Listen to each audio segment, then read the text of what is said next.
Hey, what's going on, Who Dat Nation? It is yours truly, TJ Jones, the host of the State of the Saints podcast. And thank you so much for checking out the State of the Saints podcast, where we talk New Orleans Saints.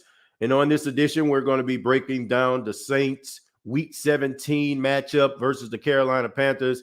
The New Orleans Saints get the victory inside of the Caesar Superdome by a score of 18-10, keeping their playoff hopes alive. If the Saints would have lost this game on today, they would not be in playoff contention, but they can fight for the very last spot in the NFC playoffs by winning next week and getting a little bit of help. But thank you all so much for being a part of the State of the Saints podcast. And before I say anything, I just ask that everybody just go ahead and hit that like button. If you enjoy the State of the Saints podcast, if you enjoy the content, go ahead and give your boy a thumbs up. That everybody, let everybody know that you enjoy and you like the show. I really do appreciate everybody that make this show what it is. But if you really want to show some love, go ahead and hit that thumbs up, man. I would really appreciate that. Right now, I do want to acknowledge the person that won the contest that we had last week. There was a question that I put out there about Reggie Bush. Reggie Bush, the question was, running back Reggie Bush, of course, was drafted by the New Orleans Saints.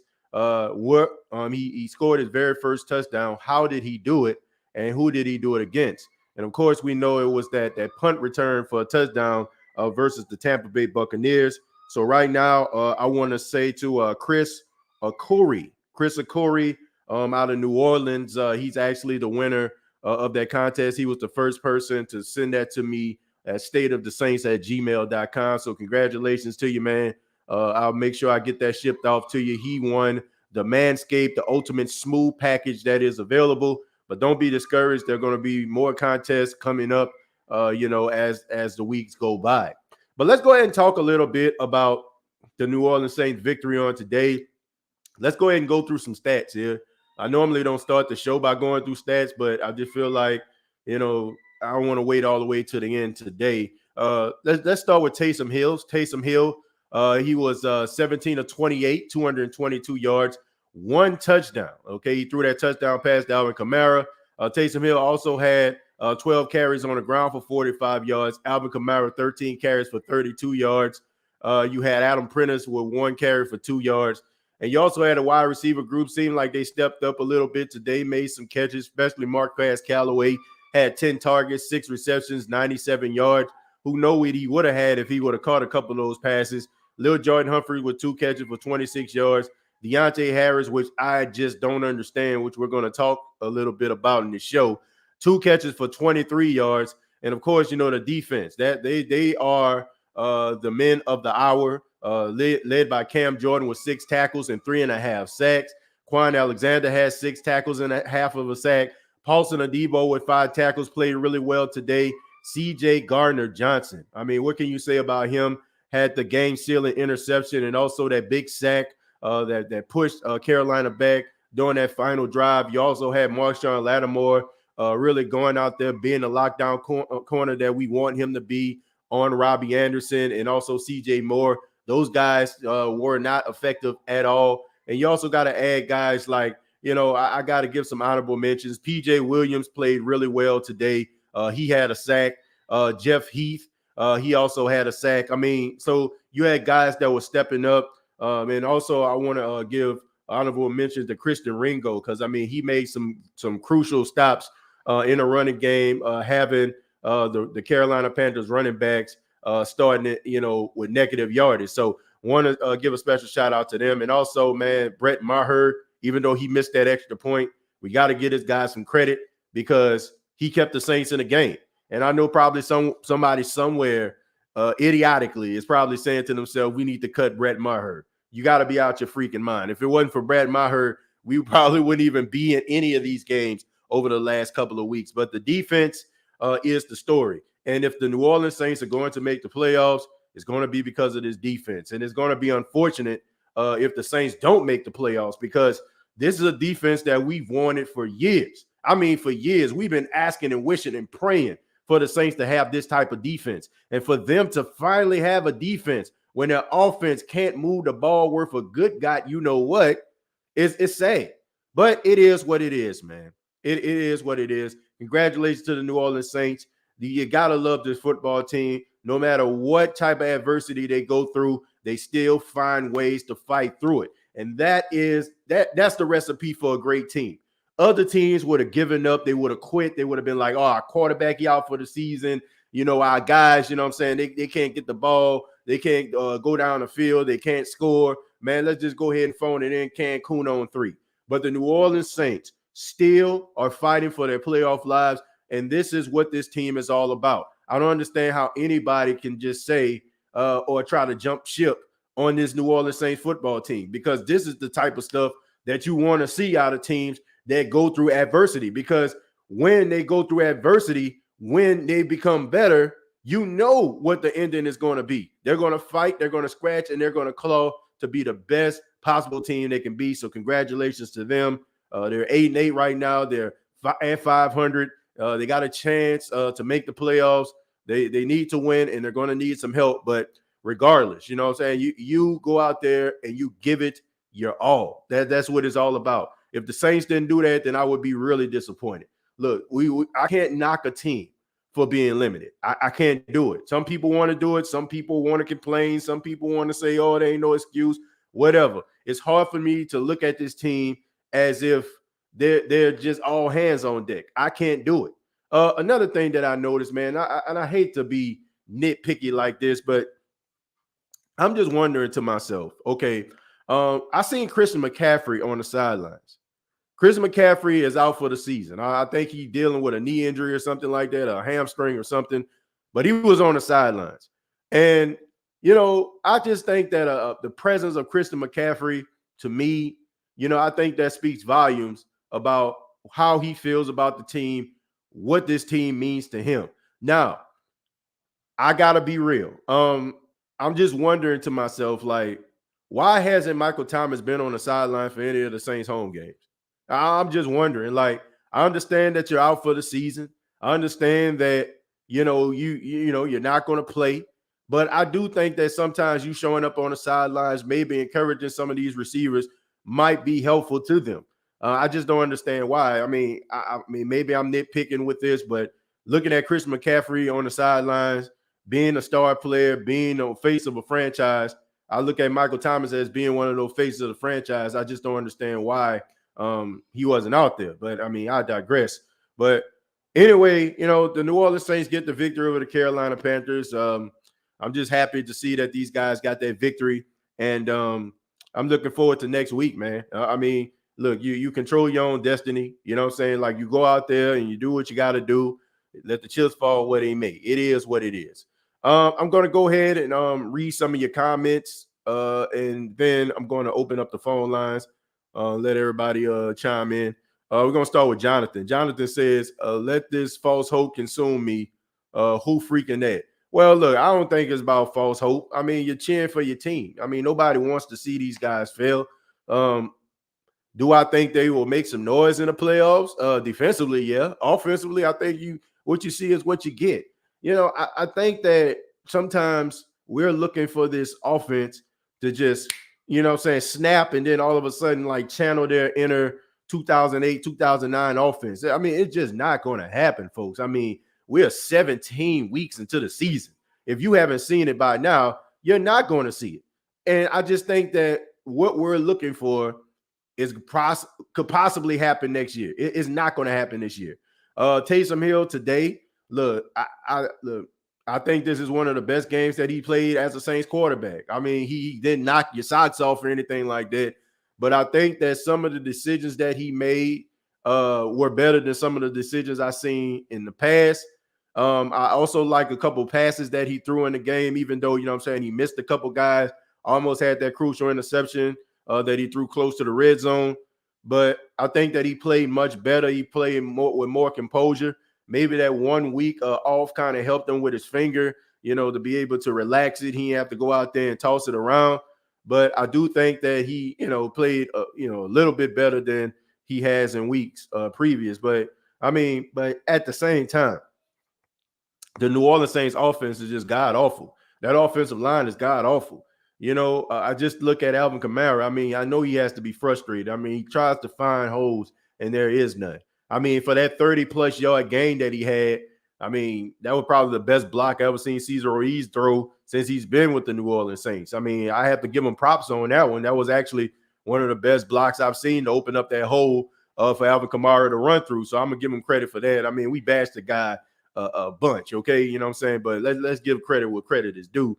But Alvin Kamara, I mean, he is so frustrated at this offensive line, and justifiably so. But I do feel like guys like Ramczyk and Teron Armstead are going to come back. Those guys are going to try to battle it out next week.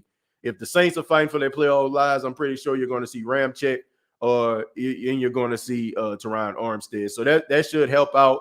You know, the tackle position should be a little bit better, should be able to open up some holes for him to run through. And, you'll probably see, some better running from the New Orleans Saints with those two guys back in the lineup. Let's go to Travis. Travis says, Rams beat the 49ers and we beat the Falcons. We are in. So, yeah, I'm pretty sure the game is going to be flexed. I'm pretty sure the game probably going to be flexed, probably going to be Saturday, or, I'm pretty sure that Rams 49ers game is going to be the Sunday night game. I'm pretty sure that it will. So that's how I see it going.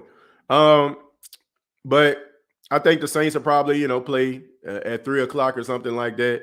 They'll probably have Philly and the Cowboys play at 3 as well. So Taysom had a good game and 6-2 as a starter, but TJ going to probably ignore him again.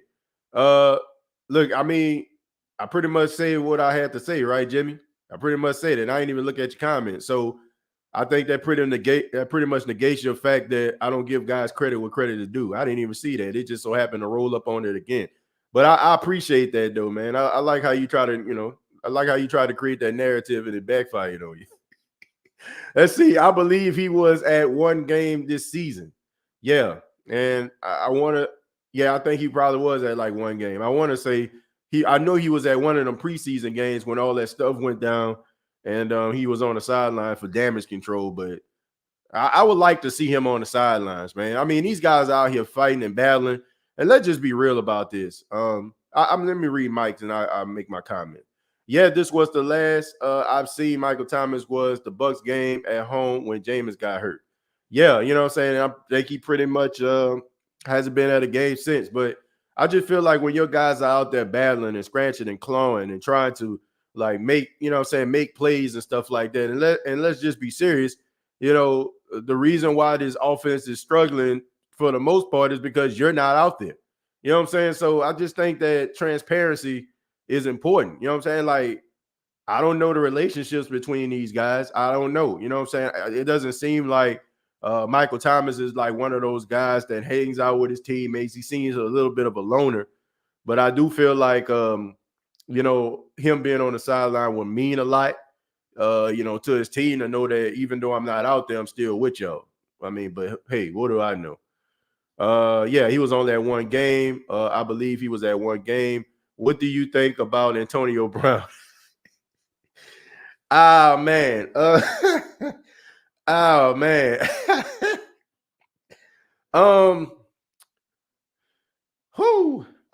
Look.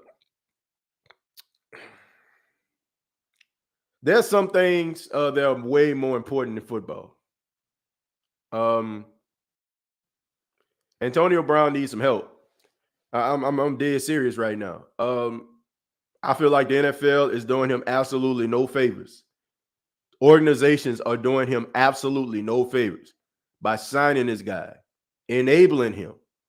I mean, allowing him to go out here and, just be out there on the field when his mind is clearly not there. I do feel like he's dealing with levels of CTE. I'm just being serious. I feel like he has some mental issues that he needs to work out. Regardless to how an organization makes you feel, I don't feel like that was the answer of you taking off your uniform, throwing it off the sidelines, and walking off like that. I just think that this guy just needs some help. And, that's just the way the NFL is. I mean, they use you and they use you and they use you. As long as you're talented enough to go out there and get some yards and get some catches. Sometimes they don't care about what you're doing through personally. They'll pretend like they care. They pretend like they care because they can get something out of you. But honestly, I just feel like they don't. If the NFL really cared about Antonio Brown, you will never see Antonio Brown in an NFL uniform again. I mean, it's just as simple as that. This guy does not need football anymore. I just think that, he needs some help. And just like those guys called him up and, and pushed him and said, hey, man, come along, man, we'll take care of you. I think they need to have that same energy outside of football.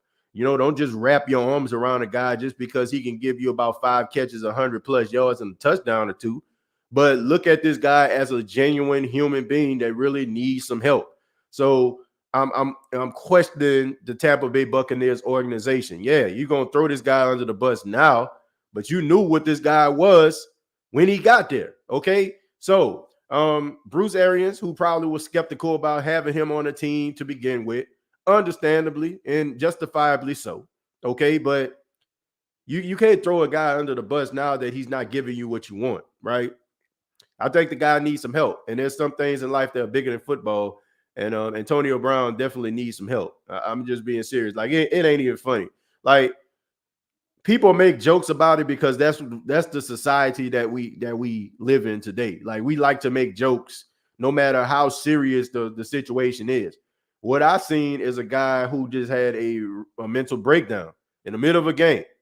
But we find that kind of stuff funny. You know what I'm saying? We find that stuff hilarious, which for me personally, I don't. You know what I'm saying? Because I just don't think that that's normal. I mean, have you ever seen that before? Ever? Right? And it's easy for us to say, oh man, you know what I'm saying? Like whine and boo-hoo. We start counting guys' pockets, and we don't look at these guys like genuine human beings. We don't. We look at these guys who have more money than us. You look at these guys like they drive better cars than us. They live in better houses than we do. What the hell do you have to complain about? But I mean, this guy seriously needs some help. So although, you know what I'm saying, I started this statement off with a laugh. The laugh wasn't so much at Antonio Brown. It was just at the fact that, we literally were watching a guy self-destruct right in front of our eyes. And it's sad. Like it is, man. It's sad. And some people are like, man, I don't feel sorry for him, but I do. I do, man. I mean, mental illness, I mean, it is what it is, an illness. People want to change. People don't want to do the things that they do, but they just can't help it. So I feel bad for the man. He had an incredible career. Do I feel like it's Hall of Fame worthy? Absolutely. But these new rules and regulations that they have for the Hall of Fame committee, to me, probably going to keep him out of the Hall of Fame for a long time. So that's the story of Antonio Brown, man. Sad. Antonio Brown, thank you very much for the $2. Says, I was just channeling my inner TO. That's all. I don't even think it would channel his inner TO. I think it's a difference. TO was doing this stuff for attention. I don't think Antonio Brown is really doing this stuff for attention. I don't. I think he can't help himself. Even though, you know what I'm saying, you might come out there and be like, oh, man, look at him. He doing this stuff on social media. I feel like, to me, that's a deflection.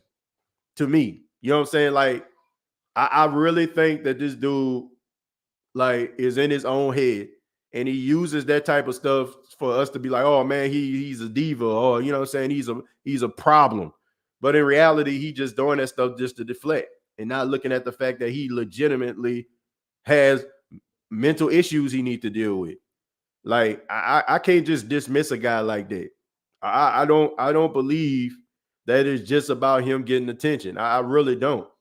I mean, this dude get more attention for what he does on the field than what he does off the field, more cases than not. You know what I'm saying? The reason why we liked him so much was because of what he did on the field. You know, I mean, and him, you know what I'm saying, scoring touchdowns and stuff like that. Every time he makes a play, you see it like publicized and stuff like that. So, I mean, dude just needs some help. I wish I could just be up there. I wish I could just be up there and just be talking about, oh, this man a head case, man. But like CTE is real. Concussions are real. Head injuries are real. Man, like mental health, you know what I'm saying, is a real thing. Tyra says, okay, well, that's even better. I'd rather play them anyway. I didn't know they moved up. Let's see, defense and field goals. He hasn't been the same ever since he took that big hit from Burfict. I think that had a lot to do with it. TJ, do we pass off Ruiz to another team and get a solid O-lineman and free agent? Man, I'm just a fan, but I see absolutely no progress in his development. DA, I don't know if you can pass him off, but I definitely feel like you need to bring somebody else in and have him compete. And if he doesn't like win that job in the offseason and training camp, I think you might need to try to trade him. Cesar Ruiz is just not good right now. I guess he has the yips, as they call it. I just think that he's a guy that's in his own head right now. The way that he's playing right now is not a good look. It's not. I should be able to tell that you are a first-round draft pick. Hell, I should know that you've been drafted, period, versus the other guys that are on the line with you that haven't been drafted at all. Like, you look at guys like James Hurst. Like, I don't even, like, have you heard James Hurst's name? You know what I'm saying? Like, okay, I take that back. I mean, he did whiff when Jeremy Chin completely knocked Taysom Hill's block off. But for the most part, James Hurst, who is basically, you know what I'm saying, he alternates across the line, playing better than Cesar Ruiz. Will Clapp played better than Cesar Ruiz. Throckmorton playing better than him. I just think that this guy lacks confidence right now. And I just think that you might need to go in a different direction, especially, you know, and have him compete, you know, in the offseason, because the way he's playing right now, you ain't winning nothing with that. You're not winning nothing. And you're not going to be a contributor to the running game like that. You need better than what he's doing right now. Like you say, as long as you're producing on the field, they love you. But as soon as they you don't do what they say, they chancing you. Well, they change on you. I guess that's what you're saying, Manny. Look, the NFL is a cruel business. You know, the media controls the narrative. Organizations control the narrative. That's why I don't really get on this show and be talking about people and buying what a lot of this media people are selling. You know, I'm not a do boy. You know what I'm saying? Like, I'm just not. I'm not a do boy. I'm not one of those guys who, you know, just sit around and be like, oh man, I'm not going to say this because they won't come on my show, or, you know what I'm saying? Or they won't respond to me on social media. Man, I don't care about any of that stuff.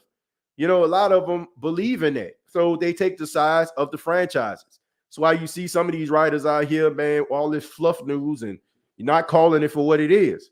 But these organizations, they know that. So these players are always looking like the enemy.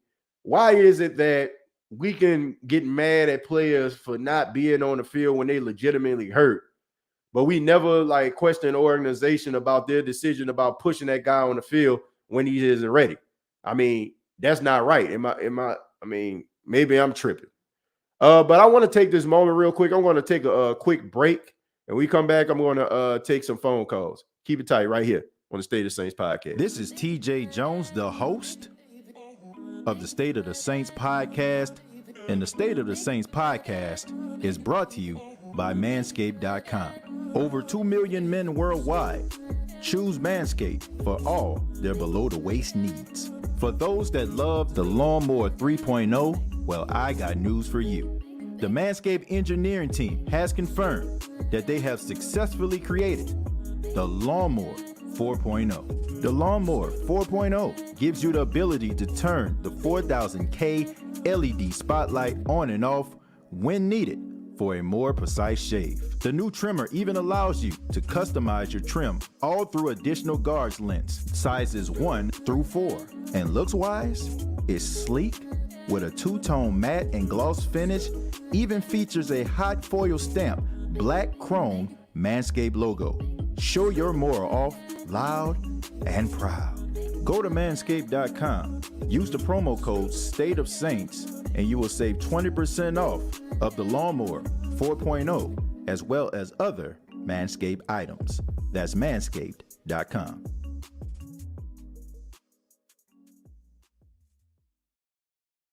And we're back here on the State of the Saints podcast. Sorry about that, folks. Your boy had to go get a Kleenex. You know what I'm saying? I'm dealing with a little bit of allergies right now, but thank y'all for tuning in. If you're just joining us, we were talking about the Saints' big victory over the Carolina Panthers, 18-10. Also was talking a little bit about Antonio Brown as well. But what do you all think about the Saints? What do you think about them possibly making the playoffs? Some people are saying that they don't want to see the Saints in the playoffs. Some people say they want to see this team in the playoffs. So let's go ahead and talk about it. All right. Well, we're gonna go to John. John, how you doing, man? Doing pretty good. How you been? It's on meeting you. Yeah, man. Hey, how you doing, man? Thank you for being on State of the Saints podcast. What you got for us? My pleasure. So I just did the $2 donation to you saying to let this false hope consume us because, yes, we are going to go to the freaking playoffs. I do not care if we're going to be one and done in this whole damn thing. We might as well just get in because if we weren't even trying, we should have gave up when we played the freaking Jets and the Bucks for the most part, okay? Right. And just to add this on, a couple weeks ago, you tweeted out that it was rock bottom for the Saints. Dude, rock bottom for us was like when we were 3-13 in 2005, and we were 1 foot out of New Orleans. That was rock bottom for us. This is more similar to like a 7-9 season a couple years back, before we started this run for the playoffs. So this is totally fine. I consider this a successful season regardless if we make the playoffs or not, because the mere fact that this team was resilient and the fact that we were like literally got screwed over from the word go, from get-go, from week 1 when we had to play in Jacksonville. Then we had the freaking COVID outbreak, not once but twice this season. Right. And then we had injuries galore, especially with Michael Thomas being out this entire season. Our offensive line is like a third stringer. It's pretty much miraculous that we were like almost to the point where we're at the threshold of the playoffs.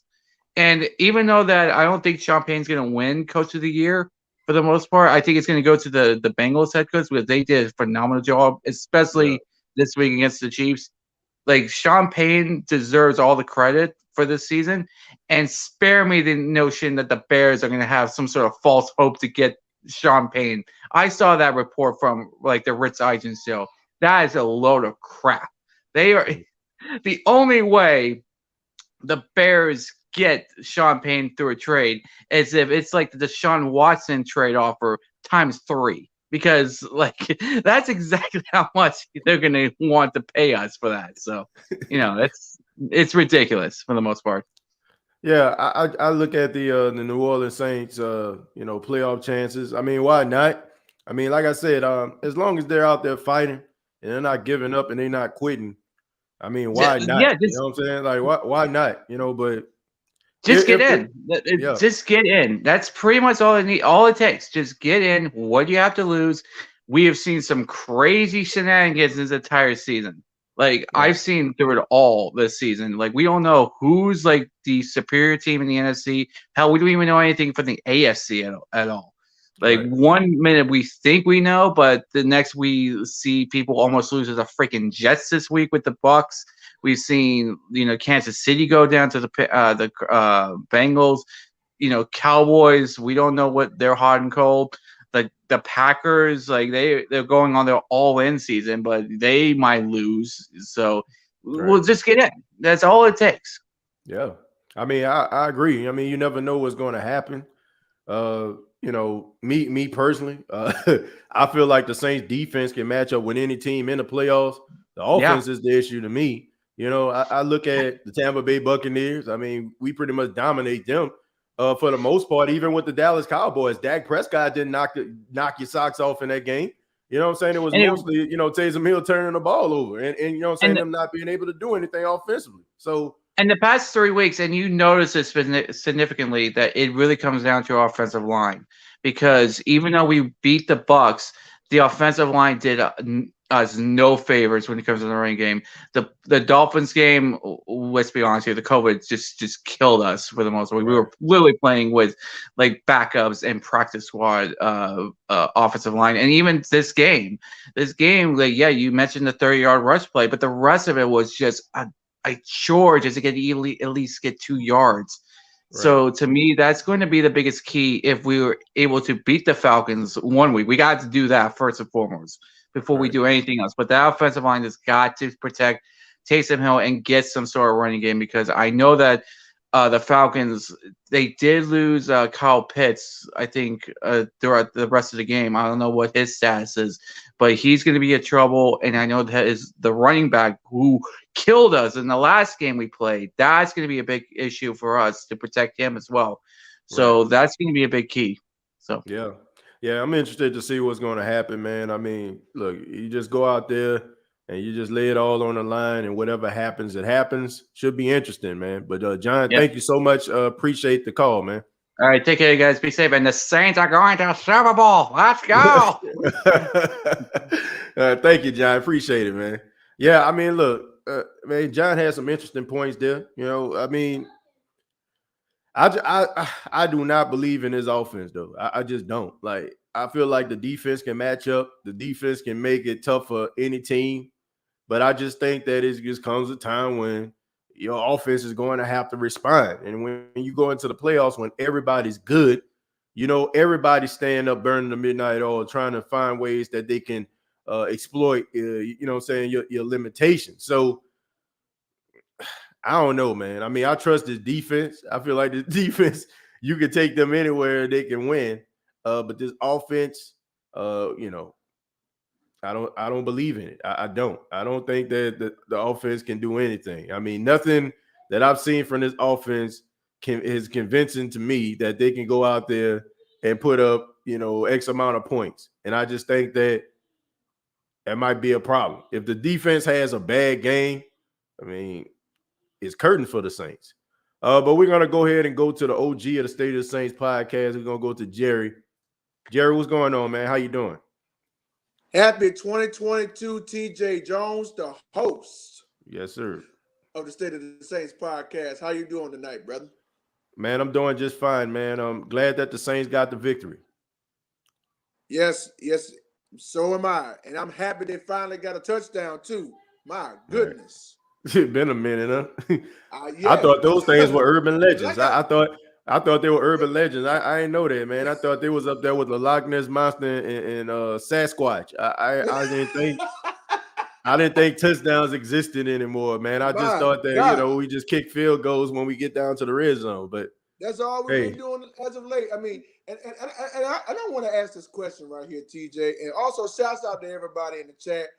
Y'all can answer this question too. Y'all, when is the last time did the Saints actually score touchdowns? When is the last time that happened? I'll tell you. The last time the Saints scored touchdowns was a couple of weeks ago when we played the Jets. Yep. And we only scored 30 points in that game.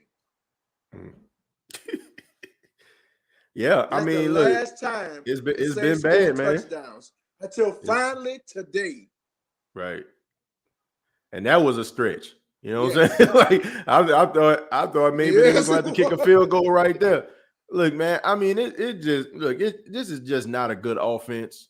And you know, I know people get mad, Jerry, they get mad at people like me and, you know, so many other people, but man, I can't sugarcoat and blow smoke up your tail, man. I can't do it.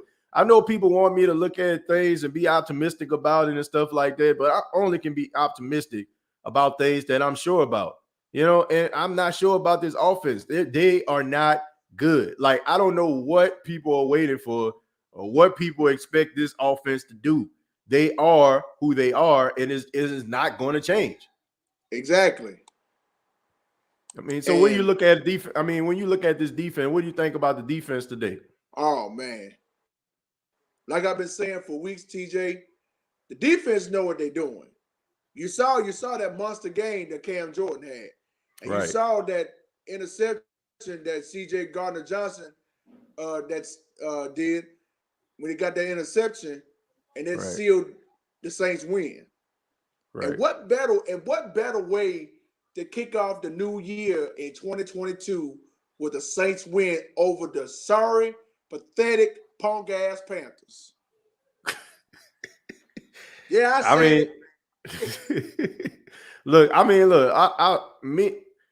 don't really have too much of an issue with the Panthers. Not so much like I have with the Falcons or these delusional Bucs fans. You know what I'm saying? Like, I mean, Carolina fans, you know what I'm saying? I mean, I stay out here in South Carolina, which is 3 hours from Charlotte. So, I mean, when I tell them I'm a Saints fan, they pretty, you know what I'm saying? They pretty cordial. Of course, they got pride in their team and stuff, but they're not like, unbearable. You know what I'm saying? Like some of these Bucs fans that you see that's brand new, you know what I'm saying? Who jersey hasn't even been through the first wash yet.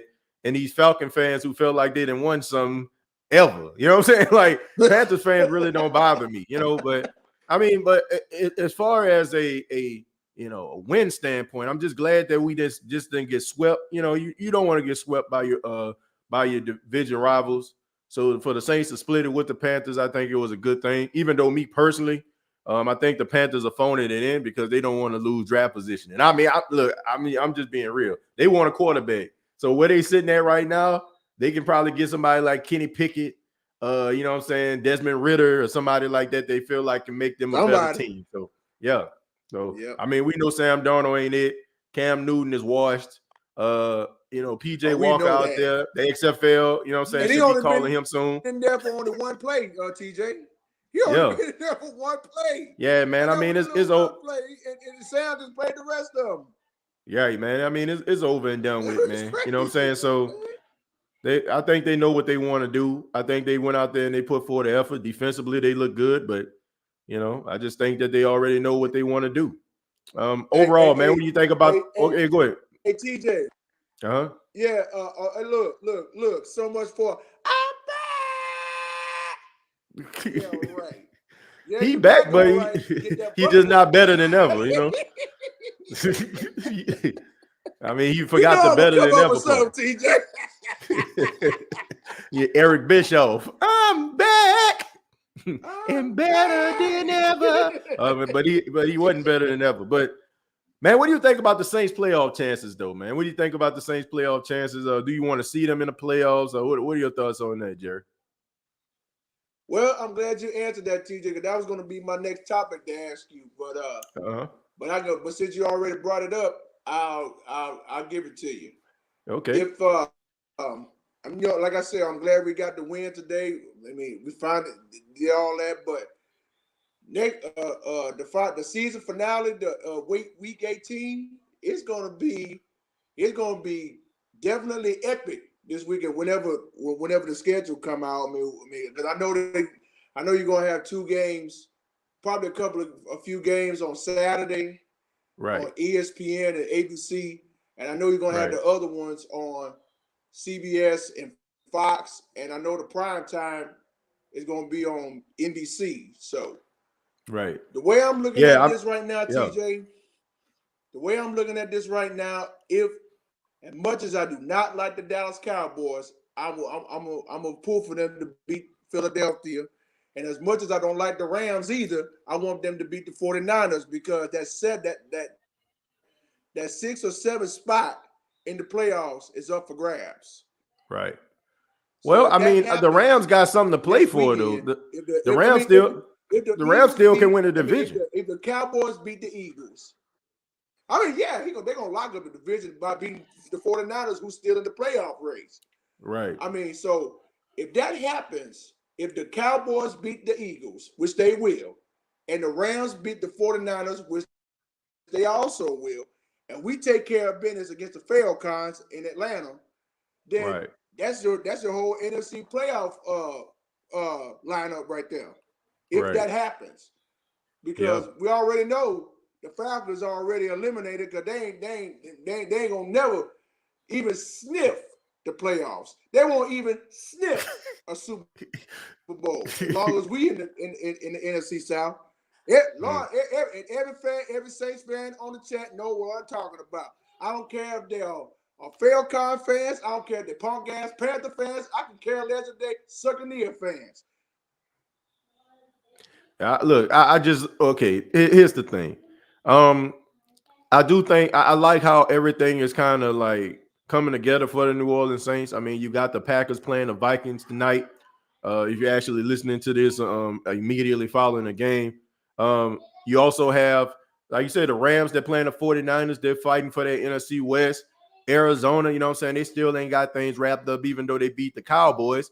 So the way that the New Orleans, so everybody has something to play for. Everybody has something to play for. You know what I'm saying? So it's not like, I can rest my starters. And that's the way that the NFL wants it. They don't want to see these guys sitting down, resting and stuff like that. I think for the exception of maybe not even the Kansas City Chiefs. I don't even think they wrapped up the number 1 seed just yet because they lost to Cincinnati. So everybody has to play. Like everybody has to go out there and they got to put forth their best effort that they can in order for them to get divisions and, you know what I'm saying, playoff seedings. So it should be an interesting photo finish, man. No doubt about it. But Jerry, thank you so much for calling in, chiming in. Exactly. Really do appreciate it, man. And TJ, I was looking at this comment right here. I mean, I'm talking through the phone, but I'm looking at my laptop here. I see Lavelle Brown he said, Jerry, you said you didn't want us to make the playoffs. I said, yeah, if we was in a losing streak, we weren't going to make the playoffs, but they finally got it together, and hopefully they'll still squeak in. But yeah, I did say that I wasn't going to see this team in the playoffs because we were losing games so much, and the offense wasn't busting a great. Right. Wide receivers couldn't do anything. I mean, the defense doing their thing. I mean, but the offense, like you always tell me, anything can happen. Anything can happen. And now we got the win today over the Panthers, and now the last seed is up for grabs. Who knows what's going to happen? It's any given Sunday or any given weekend. Absolutely, man. So I mean, you never know. You never know what can happen, man. So I mean, as long as you got to get in that thing. But Jerry, thank you so much, man. Appreciate you calling in. Call back anytime, man. I will, TJ. And once again, Happy New Year to you and your family. And also Happy 2022 to everyone in the chat. I love you all. Ain't nothing y'all can do about it. Let's get it going. Yeah, man. That's the one and only OG Jerry. All right, man. Take it easy, man. Yeah, man. I mean, look, Jerry has some interesting points there. You know, like I look at this playoff race. It's interesting, man. It's very interesting. You know, how the NFL, make these schedules and stuff like that, and how these games are so meaningful down the stretch. I can make some conspiracy theories, though. I ain't going to lie to you about that. I mean, how is it, that the New Orleans Saints have all these players on a COVID list? Minnesota going to be without Kirk Cousins tonight. He on the COVID list. And it just so happened that these teams were fighting for their playoff lives, but could have been one of those things where they wanted a photo finish at the end. Never know. Okay. My question is, like, who are the people that's doing these tests? Like, seriously, who is doing these tests? Like, how is it team doctors doing the test? Can't be, because I guess, they feel like there will be some favoritism, right? But, you know what I'm saying? Like, who doing the test? Is the NFL doing these tests? Like, do these dudes, like who calling these shots? You know what I'm saying? Who telling these guys that they got COVID? It's interesting, man. But we're going to go to the Jemiah. Jemiah, how you doing, man? I'm doing good. How about you? Man, I'm doing all right, man. What you thought about the game? Well, I was there, and there wasn't a lot of people there, so I was surprised. Yeah, man. I mean, were you happy they got the win? Finally. So so you say you was there. Like, how was things in the Superdome when the New Orleans Saints finally scored a touchdown for the first time in about 2 games? So was it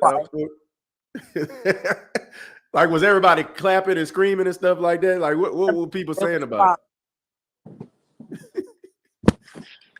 Well, what do you think about the okay, so what do you think about the defense today and Cam Jordan? I think they did good. They was doing good most of the games. It's the offense. Yeah. The offense isn't moving the ball, man. I mean, you was able to see, like, with Alvin Kamara, did you see him frustrated at all? Like when he was trying to run the football and he couldn't do it? Did you see anything on the sidelines or anything? I didn't see nothing, but I know you were frustrated. Yeah. I mean, look, I would be frustrated too, man. When you got all that talent and you don't have an offensive line to be able to block for you, man. But I mean, you have to be happy with Cam Jordan with those 3.5 sacks, right? He played pretty good, right? Yeah. All right. So what do you think about the Saints in the playoffs? You want to see the Saints in the playoffs, or what do you think about that? I would like to see them in the playoffs, but they're not making it. Think about it. Eagles won and San Francisco won. Right.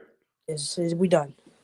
All right. Well, I mean, they still got to play the Falcons, okay? And the 49ers have to play the Rams, and you also have the Eagles playing the Dallas Cowboys. So do you think the Saints are going to beat the Falcons next week? And do you think that they're going to, one of those teams are going to end up losing? Because if they do, the Saints are in the playoffs. So who do you think that both the 49ers and the Eagles are going to win next week? Well, Eagles are on the tiebreaker and right. Tiebreaker, so. Yeah. Well, I think when you look at the 49ers, I think that the 49ers probably have the better chance to lose. I have to see what the Cowboys are going to do. The Cowboys probably feel like, oh, man, we already won the division. We good. We probably can't change our seeding. So they might end up helping Philly because if I'm not mistaken, I think they would have to play Philly in the wild card round if things the way that they are right now. So you have to be confident, okay, man, we'll let them in to beat them down the next week. But I'm just interested to see what they're going to do, man. Should be fun. You have anything else you have to say, man? One more thing. You got to be happy that Taysom Hill threw over 70% today. That's good, man. I mean, I think it was one of his best games as a quarterback. But he made some mistakes, but I think that he probably played better at the quarterback position than I've seen him play. That was his second best game I've seen him at quarterback. Because he definitely not supposed to be a quarterback. They have a lot of people that get mad at you for saying that, Jemiah, but I agree with you, man. I definitely agree with you. All right, thank you so much, man. I appreciate you calling in. Call back anytime. All right, have a good day. All right, you too. Yeah, man. I'm like my guy Jemiah, man. I think it was the second best game Taysom Hill played in the Saints uniform. Of course, I have to talk about that first game that he played versus the Atlanta Falcons. That probably was his best game. And this game probably was his second best. I think he made some decent decisions. I don't know why people just think that I just hate this man so much. I just call it for what it is. If you're enjoying the State of the Saints podcast and you have not already, please go ahead and give your boy a thumbs up. Let everybody know that you like the State of the Saints podcast. So if you want to help the show, if you want to support the show, go ahead and put that thumbs up. Let everybody know that you enjoy the State of the Saints podcast. Let me read a couple comments, and then we'll get back to the phone lines. Let's see. Patrick says, let Taysom be Taysom and stop trying to make him the quarterback. Our offense is too limited to be putting Taysom as quarterback. Start Simeon. Let Taysom be the gadget guy he's best at. Patrick, look, I just think that you go for what you go with the guy that, I'm saying, that you have. I'm saying? Like Taysom Hill and Jameis Winston were in a quarterback competition. Like Taysom, if he would have won that quarterback competition, he would have been a starting quarterback. He lost, which makes him the backup quarterback. Now, we may not like this. I'm not a fan of it. But at the same time, the guy is the backup quarterback, and that's who Sean Payton wanted to roll with. I'm not, I think that they can play better, with Trevor Simeon, because I agree with what you're saying about the whole Swiss Army thing that he brings to the table. But I just think that you just let him go ahead and play it out because you don't have issues down the line, right? You can evaluate this guy. You can evaluate him based on his performances over the last couple of weeks. That way you won't see him over there whining and boo-hooing and acting like, you know what I'm saying, nobody want to give him a shot. When you got your shot, you did X, Y, and Z, and it just didn't pan out.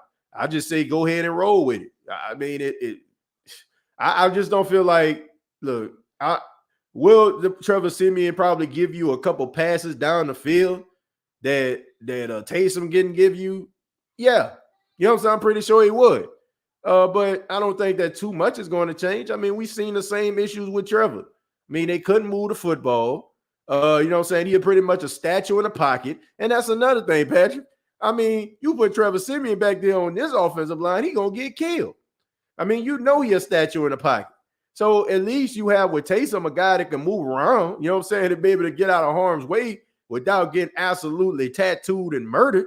But I mean, you just have to go for what, you know what I'm saying, for what you got right now. I mean, I don't think you should change at the quarterback position. Just roll with it. Roll with it, deal with it, and fix it in the offseason. You know, hopefully, you know, Jameis will come back. You can sign him or maybe reach out to one of these other high-profile quarterbacks like Russell Wilson or Aaron Rodgers or something, whatever you want to do. But just let them go ahead and play it out because I don't feel like anything is going to change when Trevor Siemian is in the pocket. To be quite honest, I think it'll be much worse. I mean, come on, man. Look at this offensive line. I mean, right, you got to be able to move in the pocket and be a little bit of a mobile quarterback behind this offensive line. They'll kill him. We're going to go to Louisiana Stepper. How you doing, man? What's up, TJ? How you doing, man? What you thought about the game? Offense, it does the same thing every week. We get our hopes up, hoping somebody going to do something on offense. And right. The quarterback play is just horrible. I'm going to just say that. Today was trash. One of them days. Yeah, trash, man. Trash. Trash like on a Sunday and you can't come pick up the trash. Yeah. Right. Horrible. Our quarterback situation, man. Like I said, everybody who want to see Taysom, keep on seeing Taysom. We getting a full glimpse of Taysom this whole season right here. And I can tell you right now, Jameis Winston is way better than him. So all the people who out there got something bad to say about Jameis or he throw interceptions and all that. Guess what? Before he left out of here, he had 14 touchdowns. And I think he only had like 2 interceptions or 2 or 3. 3. Yeah, 3. Yeah. But I mean, you're right. I just feel like if anybody's talking about Jameis Winston still after the sorry performance that all 3 quarterbacks showed outside of Jameis, Taysom, Trevor, Ian, I just think that you're a hater. You know what I'm saying? Like, I mean, you cannot tell me that if you're a logical Saints fan, that you don't wish that Jameis Winston was our quarterback right now. I mean, I just don't. Look, I feel like if Jameis Winston is the Saints quarterback, there's no way in hell they scoring 3 points and kicking field goals left and right, up and down the field. Like that, I just don't feel that way. I think that the dude would have put, you know what I'm saying, put more points on the board. I mean, he was dealing with what they had earlier. You know what I'm saying? He had Deontay Harris out there, a deep threat. Callaway confidence was on an all-time high. He was out there, you know what I'm saying, with Traquan Smith yelling in his face, you know what I'm saying, getting him all riled up. I mean, yeah, exactly. So there are certain things and certain elements that this dude have that the team is missing when he's not there. So anybody that's just saying, oh man, you know, they still believe that Taysom is better than Jameis Winston. Like, man, we can't talk football no more. Like, let's not, man. Like, get out of here. Like, knock it off. I mean, I understand, man. We live in this world of hot takes and shock value, but you know, like, let's just be real, man. Like, you really out there stretching it like Stretch Armstrong if you saying this, man. If right now, I guarantee you, if Jameis wasn't got hurt, I don't care what our wide receiver core looking like. Jameis, he started understanding Sean Payton playbook, and as the weeks went on, I just started seeing him progress, and he was understanding what to do, getting rid of the ball, knowing how to tuck and run it, who to get to, who. Basically, he got Alvin Kamara, and you got Mark Ingram back there. I guarantee you, right now, we would probably been like 12, and I just say 12-4 or somewhere up and up. Yeah. I really feel like there would have been games that Jameis Winston would have helped the Saints win. I do. I really feel that way. man, you can just tell like certain things. Like his 2-minute drills, for example, right? Like when the Saints were down, like I think maybe like 2 or 3 weeks, like this dude like orchestrated like 2-minute drills to go into halftime. You know what I'm saying? Rather it ended with more than likely, you know what I'm saying, it ended with touchdowns in the red zone. This dude like had over 70% red zone, you know what I'm saying, percentage of the Saints scoring touchdowns inside of the red zone. So all that stuff leaves with him. So like I said, man, I just feel like they'll be a much better team. They probably would have won a few more games than they lost. Definitely would be a double-digit wins. I just don't see what other people see when they watch Jameis Winston. Like I just don't. Like I just think that a lot of what happened in Tampa clouds their judgment, so they don't feel like he can't be salvaged or he can't be saved or he can't be a serviceable quarterback. I mean, I just don't understand it. I'm finna say this, and I don't mean it as a person who thinks like that, but I'm finna tell you, sometimes you think out the box and you get some of them graham crackers, and you know what I mean. Yeah. My point is, it's the color of his skin, man. Like you got so many bad quarterbacks in the league, you know what I'm saying? They just suck and they still consistently get a job. But soon as the color of our skin mess up or he on a bad streak or he with it, man, y'all don't understand that Jameis Winston had so many coaches in Tampa Bay. That's why they organization is garbage. They are trash because they didn't have a coach. And just like you said on your podcast, you feel me? They organization is trash. They're gonna be trash after Tom Brady. That's why Jameis Winston couldn't thrive over there. He never had a running game. You got 4 or 5 coaches while you there. He wasn't the number 1 pick out of college for nothing, man. Right. That boy can ball, man, and I seen it this year. So I hope Sean Payton listening. I hope we need to bring Jameis Winston back, bro. And I guarantee you, that defense that we got, and we got Jameis Winston with a couple of more weapons, we're gonna go to the Super Bowl, man. We got a Super Bowl caliber defense, man. Right. Yeah, I agree, man. I mean, there are people out there that don't like this dude based on the color of his skin. I mean, I think that's apparent. But then you have people out there also who just can't, you know what I'm saying, shake that whole 30 for 30 thing. It keep on getting publicized on TV. It keep on getting publicized every time he goes out there and do something, you know. And it's like, even like with the commentary and stuff like that.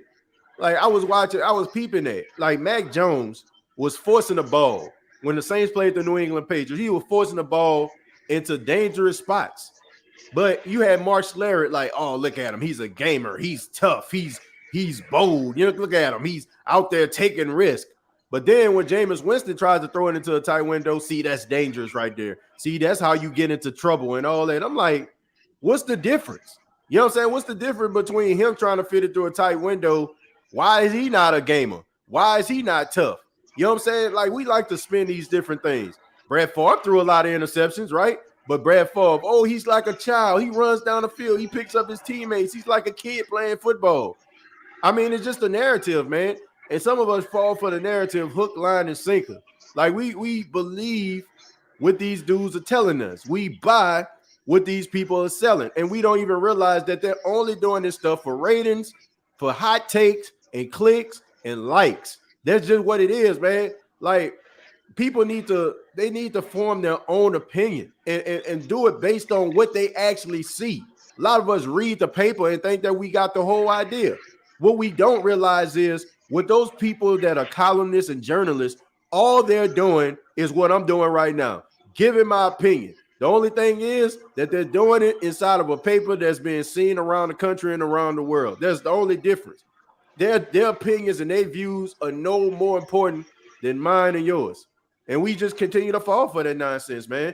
I think the dude is a really good quarterback. I think that he's solid. I think the Saints can win with him. And I think in Sean Payton's system, building a team around this dude, or get some playmakers, get yourself maybe another running back if you don't bring Mark Ingram back, and get yourself a tight end. And maybe, you know what I'm saying, a couple pieces on the offensive line. And you can go out there and win a division with this guy and even go to the Super Bowl if you combine that with this defense that they have. It's just a shame, man, that they finally get it together defensively and they can't move the ball offensively. This is something we've been waiting for about 15 years, but unfortunately about 15 years too late. because Drew Brees is no longer the quarterback. But Louisiana Stepper, man, I appreciate it, man. Thank you for chiming in. Call back anytime, man. Alrighty. Thank you, TJ. How you take it easy, man? Yeah, man. I mean, look, it's sad.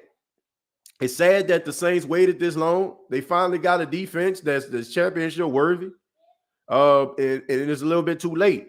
But look, I really honestly feel that way. You know, people like I want to say there are people that dislike this dude because he's black. I mean, I'm going to say that. I don't feel like that's the only case.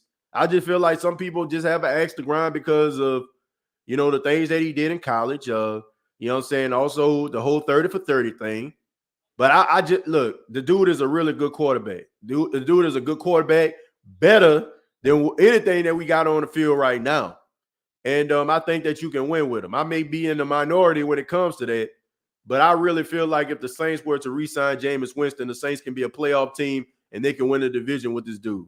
This dude isn't awful awful like everybody trying to make him out to be. I hear people talking about him like this dude just straight trash.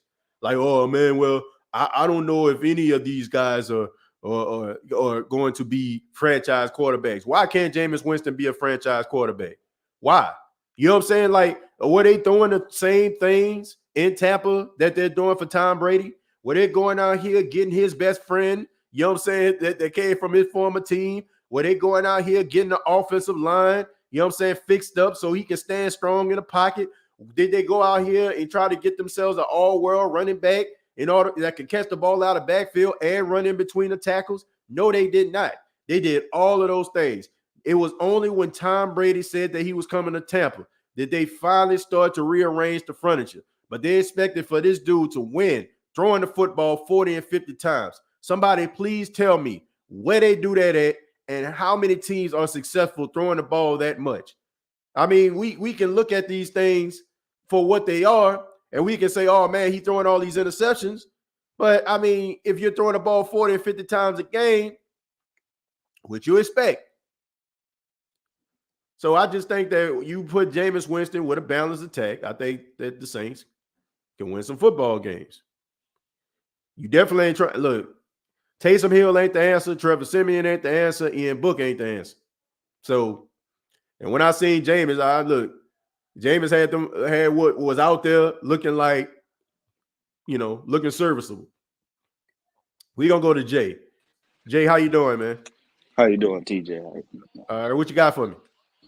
Well, see, I already knew we were going to win this game because the Carolina Panthers, for God's sake, they got a terrible organization, what you expect. Yeah. I mean, look, they are going through some trouble right now. Matt Rule, you know, being a head coach, and then you also got some issues between him and Cam Newton.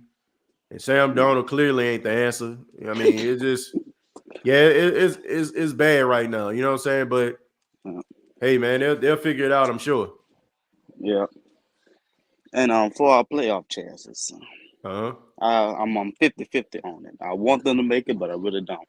Right. Because I don't want us to get barely embarrassed by the Dallas Cowboys, even if we make it. Right. As much as we want to have the 2007 Giants playoff run, it's not going to happen. Don't even think it's going to happen. Yeah. Well, I mean, the Giants, I mean, they had some players. You know what I'm saying? They had some receivers. Yep. They had Plaxico Burress out there. You know what I'm saying? They had David Tyree. You know what I'm saying? Like that, they had some guys that can go out there and make some catches. What they had, Akeem Nicks. You know what I'm saying? Like they had some guys that can catch. The Saints, I mean, these boys can't catch a cold and 40 below zero, my friend. So I don't know. You know what I'm saying? Like I don't like me personally. I don't feel like they're getting embarrassed by the Cowboys. I don't. Like I think they play like the Cowboys did not play that impressive to me. You know what I'm saying? Like the Saints just turned the ball over and put the ball like in good field position for them to capitalize on. Dak Prescott didn't knock your socks off. You know what I'm saying? So I think they will be formidable, but like you said, I just think that the offense won't be able to score any points.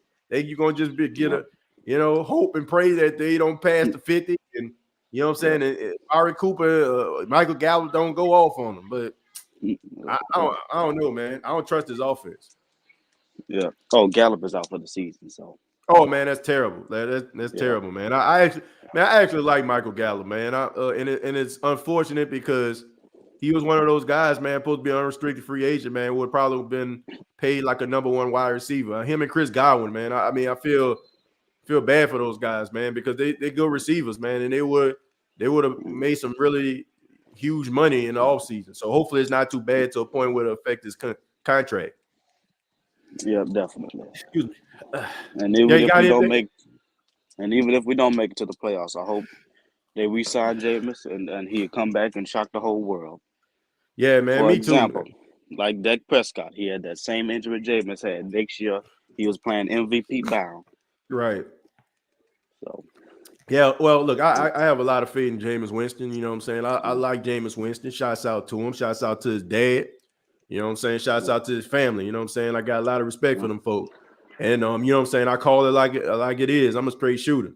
I'm not about to just defecate on a guy because that's what, you know what I'm saying, people expect of me, and that's what they want me to do. The dude played better than a lot of people thought that he would. Okay, you can talk about, oh, he only had 20 passes. Sean Payton, look, you can spin it any way that you want to spin it. The fact of the matter is he wasn't turning the ball over, and that's what's the biggest issue with Saints fans. So I guess you have to move the goalposts. If you're wrong, I guess, you know what I'm saying? Oh, yeah, he not turning the ball over, but he not throwing the ball enough. Miss me with all that. Jameis Winston is a good quarterback. I think that he can be a franchise quarterback in the right system. I mean, until he proves otherwise, that's my story, and I'm sticking to it. I'm not basing my opinion on a sorry snake-bitten franchise like Tampa. Now, if he was struggling out in Green Bay, Pittsburgh, some of these other places that are known for having solid football teams, good coaching staffs, then maybe I'll be up here like, maybe I don't know. No. But when it comes to like Tampa, like, are you serious? Like, let's not mistake this, okay? I know they won the Super Bowl. Congratulations, yippee! But this is a terrible organization, man, and they have been. And just because they won a Super Bowl, that don't erase the stink that's on that stadium and in that organization for the past 20, 30 years. Like, nah, bro. Nah, that ain't happening. You got anything else, man? Well, that's it. That's all I want to talk about. Okay, Jay, well, thank you so much, man. Appreciate that. All right. You take it easy, man. Yeah, man, look. These boys, you know, like, I don't see how people just want to just go in on this dude like this. I really don't. I don't understand it. But let me see. Wilson is better than Winston, straight up, same color. Yeah, you know, okay. Look, I'm a huge Russell Wilson fan. But Jameis Winston has more upside and he has more to offer right now than Russell Wilson. Now let me explain, right? Let me explain before people be like, man, nah, TJ. Let me explain. If you look at Russell Wilson, the career he has had, he is definitely going to be a Hall of Famer. When he leaves Seattle, he is going to want a lot of money, right? Because he's earned that right, justifiably so. He earned the right to get a big-time contract because all the years he played in Seattle. Question, okay, you got all these different guys that you have to sign, these cornerstone players, these players that can help you to solidify your team for years to come. Are you willing to sacrifice that to have Russell Wilson? All right, you got Russell Wilson, right? Yeah, some of y'all like, yeah, man, I'll do it. Okay, riddle me this. You get Russell Wilson. Okay, most likely Teron Armstead isn't coming back, right? We already know that they said that he was going to test the free agent market. Left tackle going, right? You still have issues with Cesar Ruiz. Still have issues with Eric McCoy. Andres Pete. Like, you still don't have no answers for the exception of Ryan Ramczyk on the offensive line. So you're going to sacrifice all that money for a guy who is frustrated because his team didn't fix the offensive line, right? All these years, his team didn't fix the offensive line. And you're going to want him to come to a team that has offensive line issues. I mean, I don't think this guy's going to be breaking down the door trying to come to the New Orleans Saints with that offensive line. It's basically like, you know what I'm saying, you just swapped out teams, you know what I'm saying, with bad offensive lines. Another thing, As much as I love Russell Wilson, but Russell Wilson is what, 33, 34 years old. How many more years that you're going to have with him? Jameis Winston at the start of the season, I think, going to be about 28 years old. So you still got youth on your side. He's still in the prime of his career. Russell Wilson is leaving the prime of his career. And I like Russell Wilson. Like anybody that's been watching this show for years, I told people, Russell Wilson, as of right now, as right now, is my favorite quarterback in the National Football League. When Drew Brees was the quarterback, it was Drew Brees and then him. But you just got to call it for what it is. I'm looking at youth.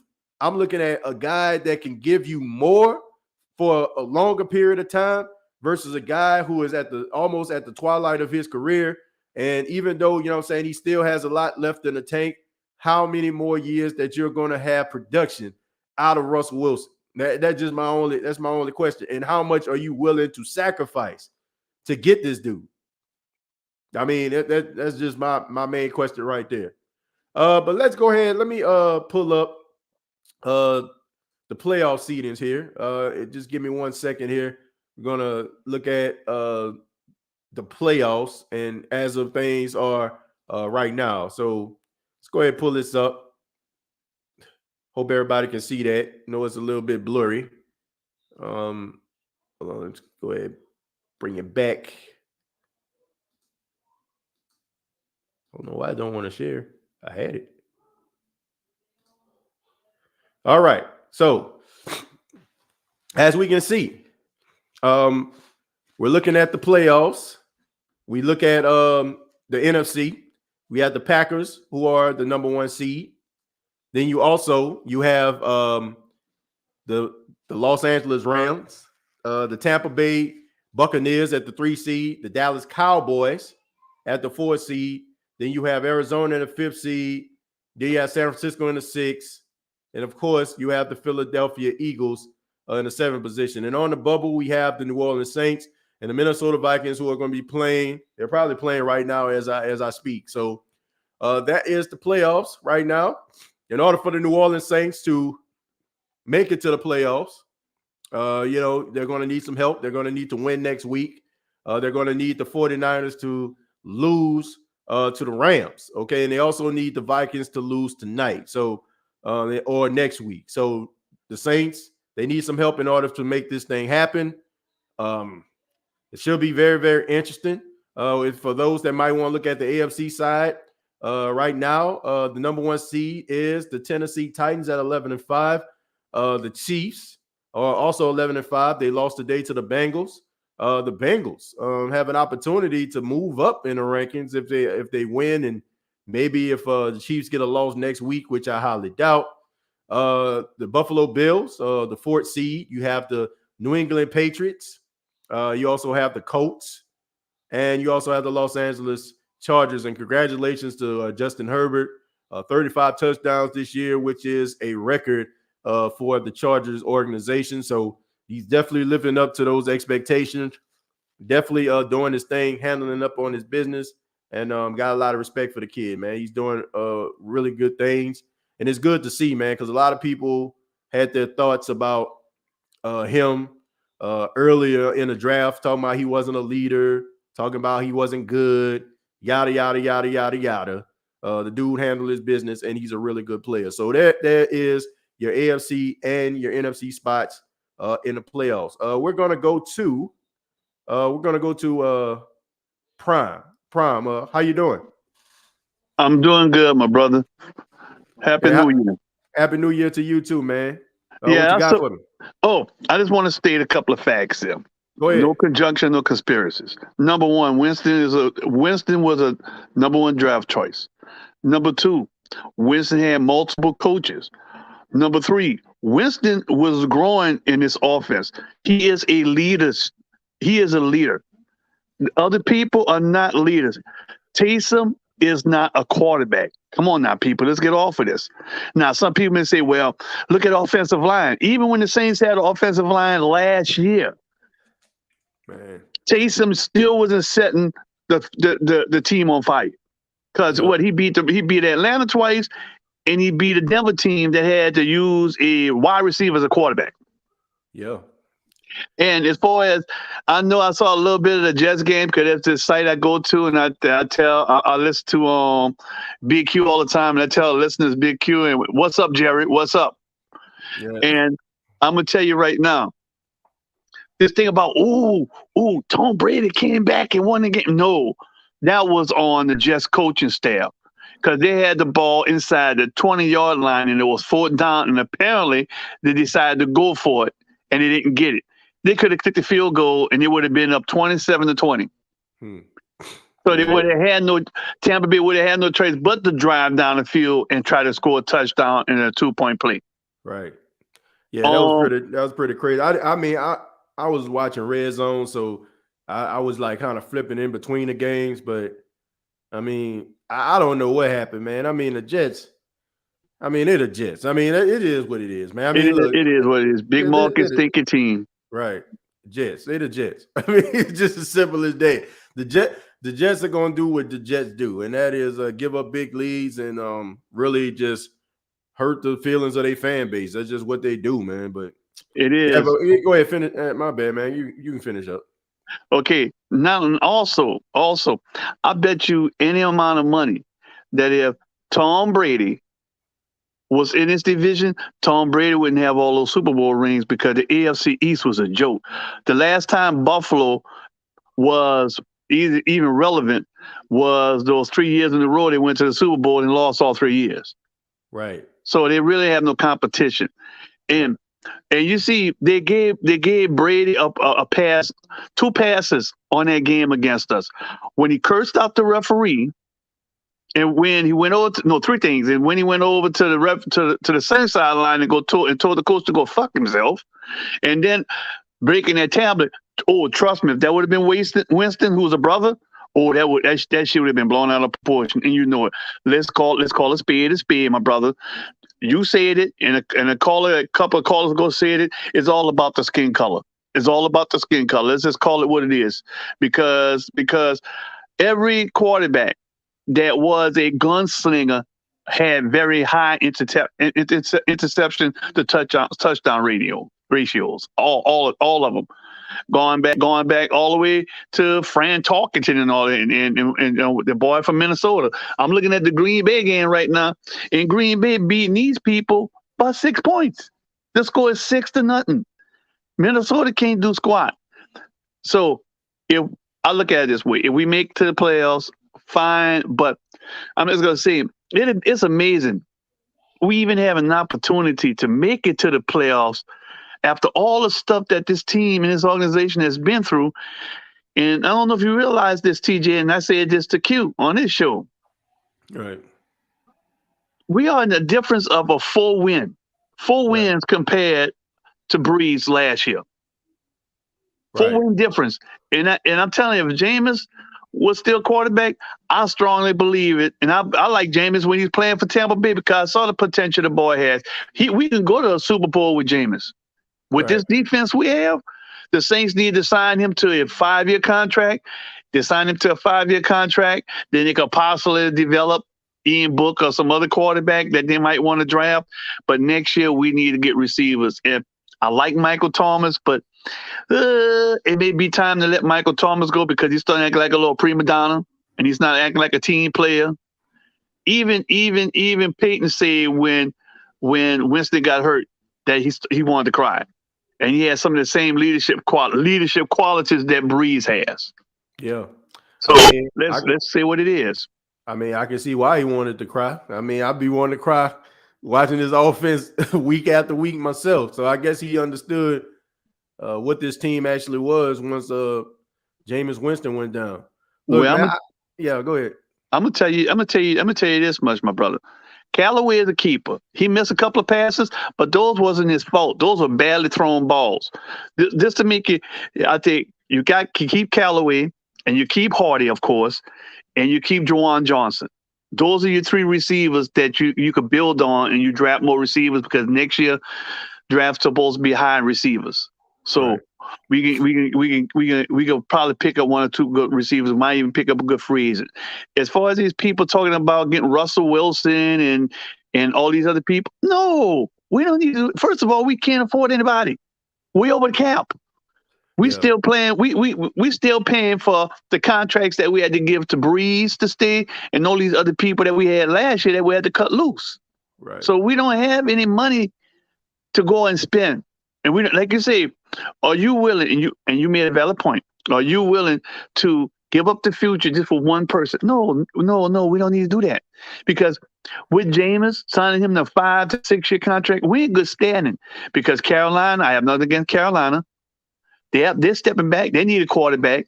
What Atlanta gonna do once Matty Ice leaves or retires? What they gonna do? And what Tampa Bay gonna do? They ain't got nobody in Tampa Bay after. And all these Tampa want to brag. They don't realize that Tampa Bay wasn't his first choice. His first choice was to play for the Saints. Yep. So they're like the bridesmaid. So I stated a lot of facts, and I hope you have some Tampa Bay fans in your room right now. These are the facts, people. Open your eyes, because Brady, he don't throw a lot of picks the last 2 years, going through this same offense that Winston was under. Brisket, no biscuit, whatever they call that foolishness. Right.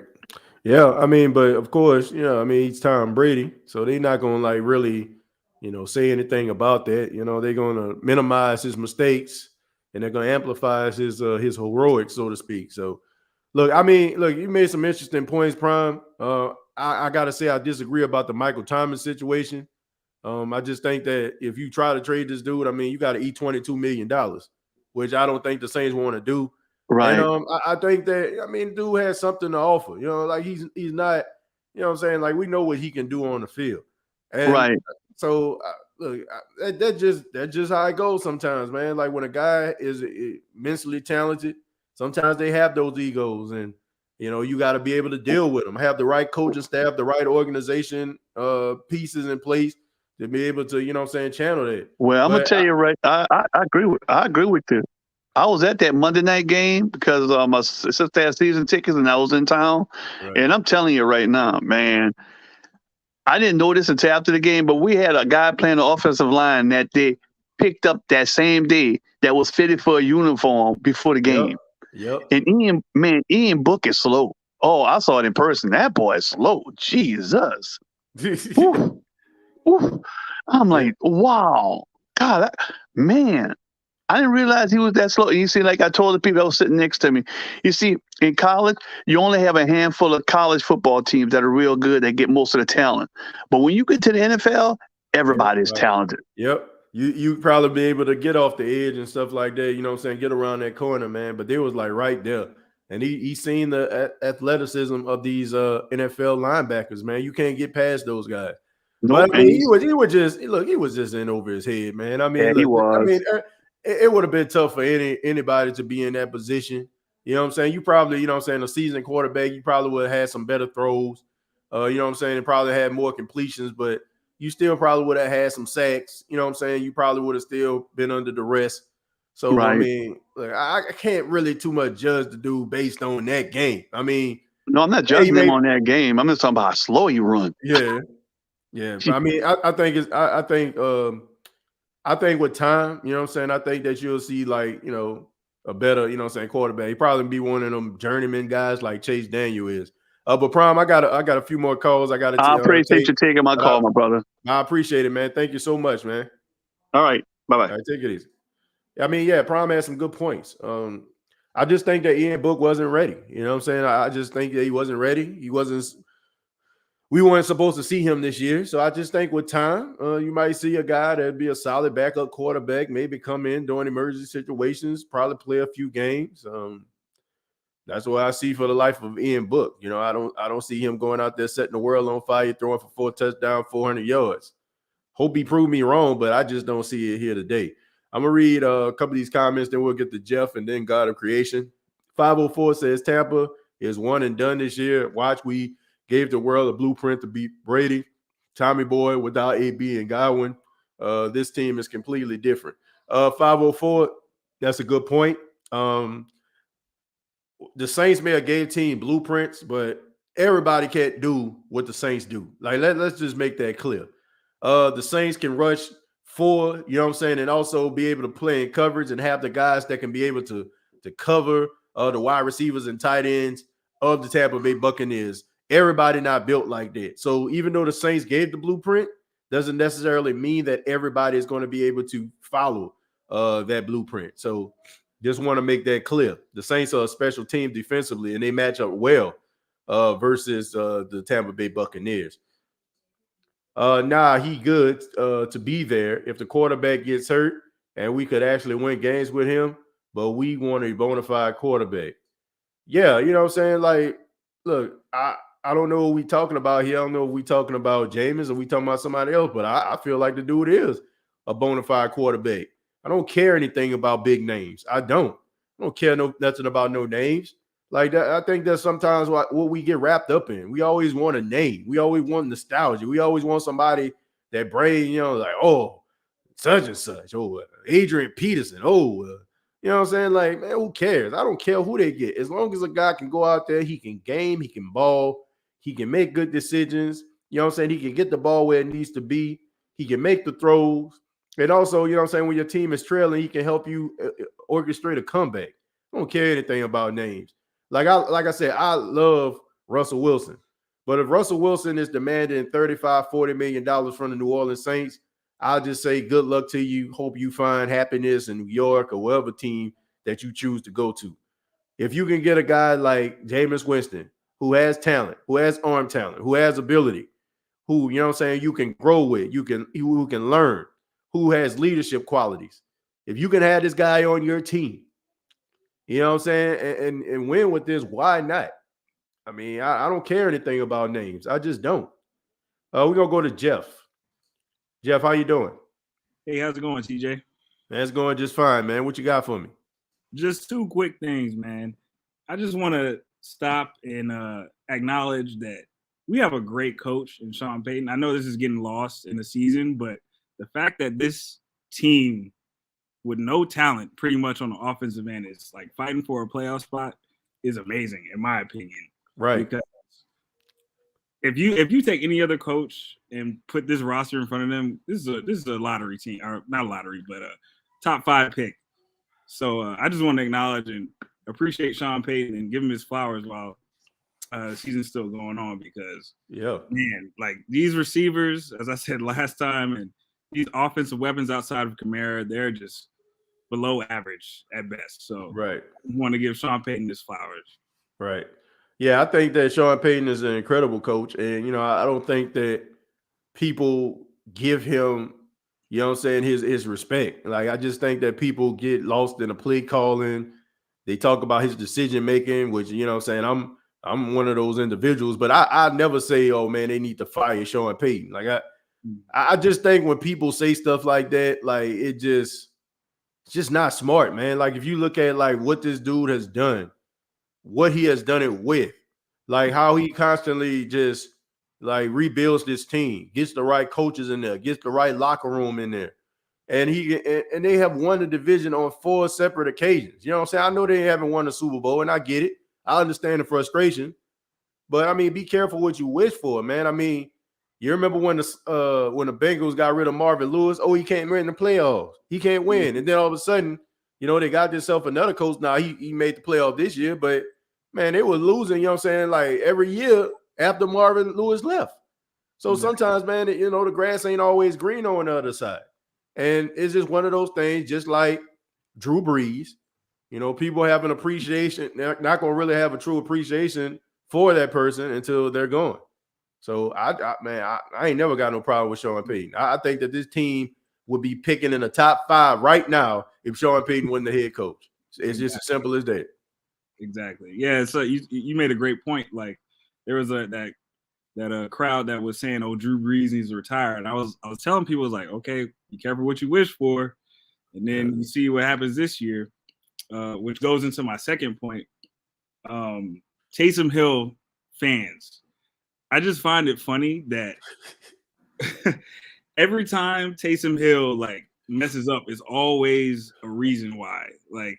We've gotten to, like you said, we've gotten a big enough sample size to see this dude is not an NFL quarterback, but it's like they pull any excuse out the book just to like say that he's a solid quarterback, but it's just like come on now, like we gotta face facts here, you know. Right. So I just find it funny that those Taysom Hill supporters, they still there. If you check the message rooms, they still there. But I just find it funny that every single game they find out with some excuse of why he played bad or why he's not performing to the level we need him to perform at. Right. Well, look, I just think that you know, they need an excuse. You know what I'm saying? To be honest with you, you know what I'm saying? Like nobody ever wants to just admit when they're wrong. You know what I'm saying? Like, oh, it wasn't a good idea, or they're not the right guy. And I get it. They want him to work. I mean, I want him to work. I don't want Taysom Hill to be bad. You know what I'm saying? If he's bad, then that means that the team is bad. You know what I'm saying? I mean, the offense is bad because he's the leader. He's the facilitator. So I don't want him to be bad, but I mean, you got to call it for what it is. Look, you can shape it any way that you want to. You can size it up. You know what I'm saying? Cut it, divide it any way you want. I've seen better quarterback play, and I just don't think that Taysom Hill is a good quarterback. I don't. Yeah, I think you put him in those gadget roles in those moments, and he'll generate a spark. I mean, that's what he is. He's a firecracker. You know what I'm saying? He gets that spark. He gets everybody excited. And I just think that because he gets everybody excited, people don't know how to differentiate that excitement versus, you know what I'm saying, the excitement that he gets at the quarterback position. You're excited because he made plays off the trick play, right? And you feel like because he does all these good things in his gadget role, it equates to him being a good quarterback too, because he plays the position of a quarterback, and that's just not what it is. Dude is a good football player. I will give you that. I want Taysom Hill on the team, okay? There's two guys that I would love to have on my team. Braxton Berrios for the Jets and Taysom Hill. Those are two guys that I would love to have on a football team, but I just got to call it for what it is. Taysom Hill is not a good quarterback. You know what I'm saying? It's just as simple as that. I mean, serviceable, decent if you need somebody out there right then and there, but he's not a franchise quarterback. And anybody that feels that way, that they're blinded by their love and their undying devotion for Taysom Hill. And you can't be like that. But Jeff, you got anything else? No, that's it. I just want to say congratulations to Jackson State. That's a big look for HBCUs. I wish my HBCU. I'm a Howard University alum. We're trash at sports, but I'm living vicariously through Jackson State, and I just want to say congratulations, man. Hey, man, look, shouts out to Howard University, first and foremost, man. I mean, look, we ain't even got to talk about sports, man. You guys are the pillar of excellence when it comes to HBCUs. So many great, alumni, you know what I'm saying, that came through there. Shouts out to my good friend, Steve Weish. He graduated from there, man. And also Stan Verrett, you know what I'm saying, my other guy, you know what I'm saying, my guy, too, also graduated from there. So, I mean, there's man, look, we can talk about football, man, but y'all the pillar of excellence when it comes to academia and everything else. When it comes to HBCU, y'all the standard. So shouts out to you, man. All right, man, take it easy. All right, you too. Yeah, man, shouts out. Look, Howard University. Look, I know we want to talk about football and all that, man, but look, if you got Howard on your resume, my goodness, you know what I'm saying? Like that's the pillar of excellence right there. All right. I'm just being straight up.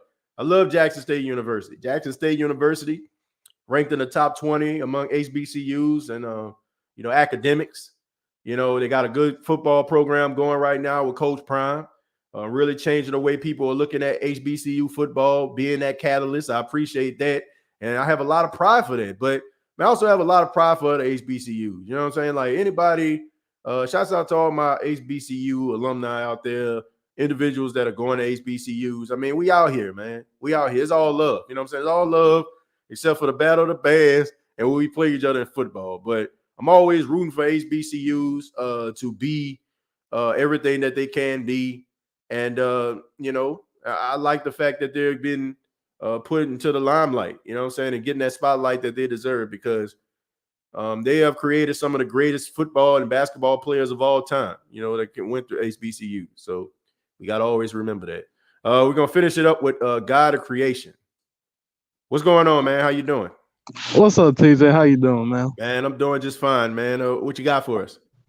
Man, it's good to see you, man. It feels like it's been a while.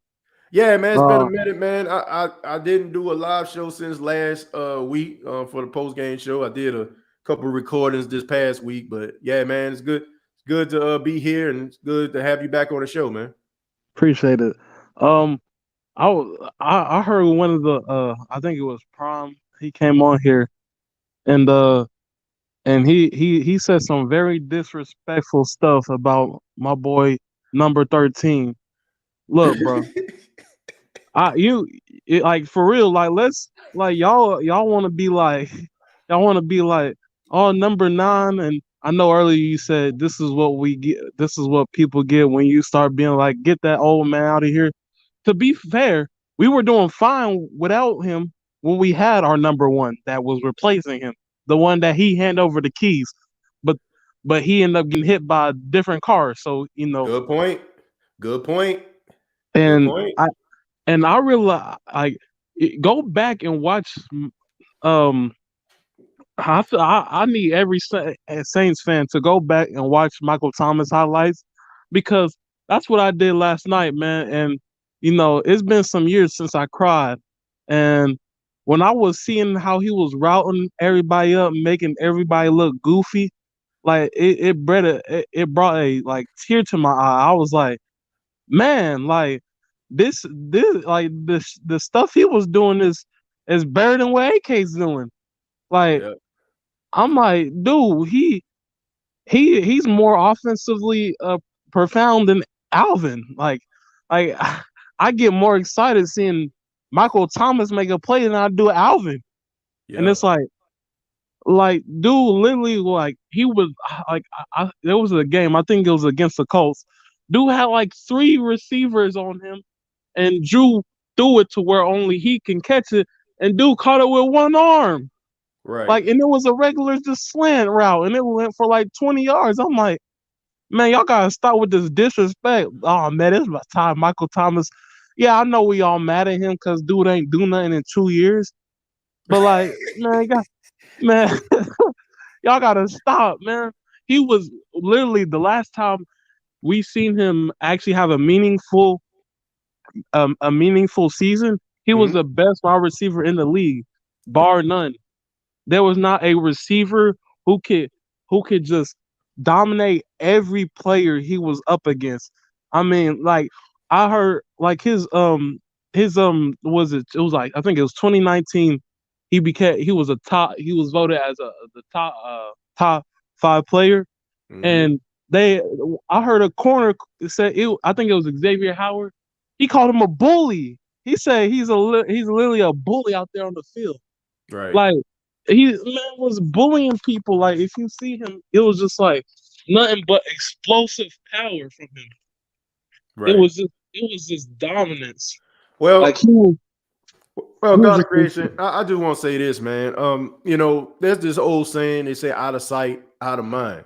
And the fact that he hasn't, like you just alluded to, the fact that he hasn't played in almost 2 years, you know what I'm saying? Like a full calendar year, if you count, I think maybe next week, you know what I'm saying? When the Saints were in the playoffs or something like that, I think that was the last time, you know what I'm saying, he played.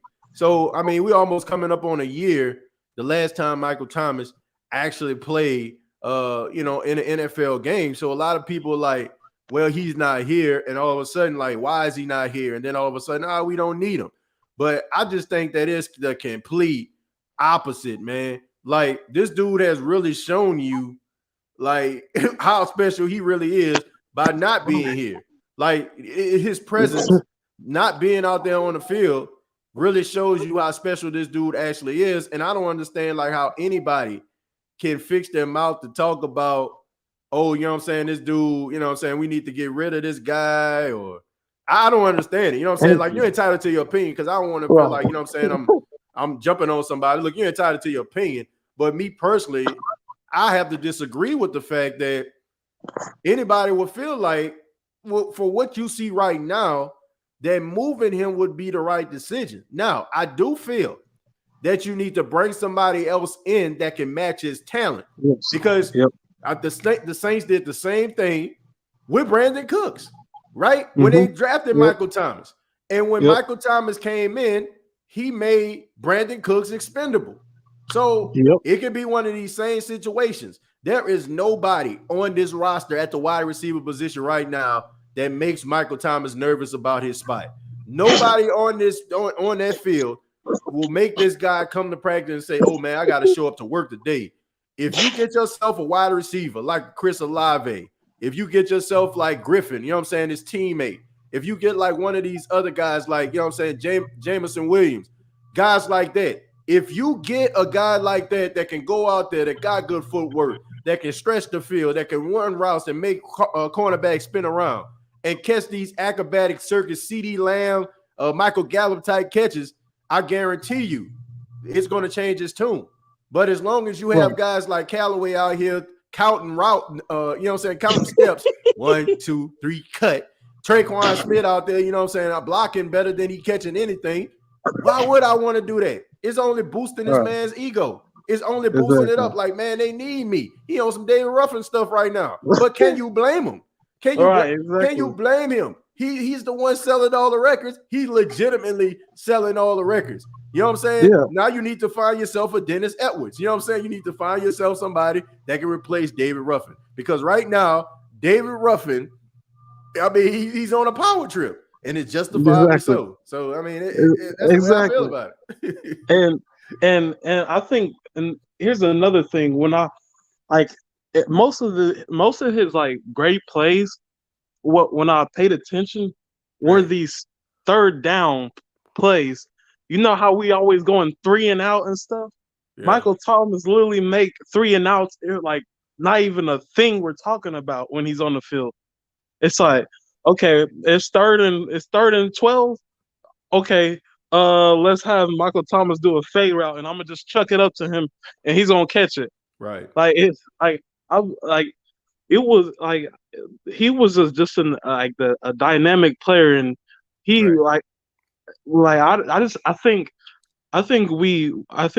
I just don't feel like there's anybody in the league right now that could replace him when he's healthy. You know what I'm saying? Right. And I was on Jube's channel, and we were talking about we just need like a Mike Williams. You know what I'm saying? Yeah. Like have like a Mike Williams next to him, and then we can. It doesn't even matter. Like you can have Traquan or Callaway.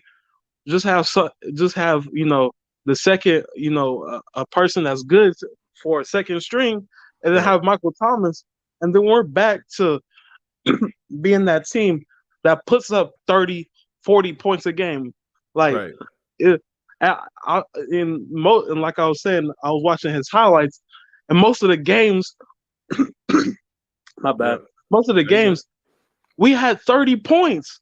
Right. Oh, like every single game, we had 30 points. There wasn't this 8, 9 point games. That didn't exist when Michael Thomas was on the field.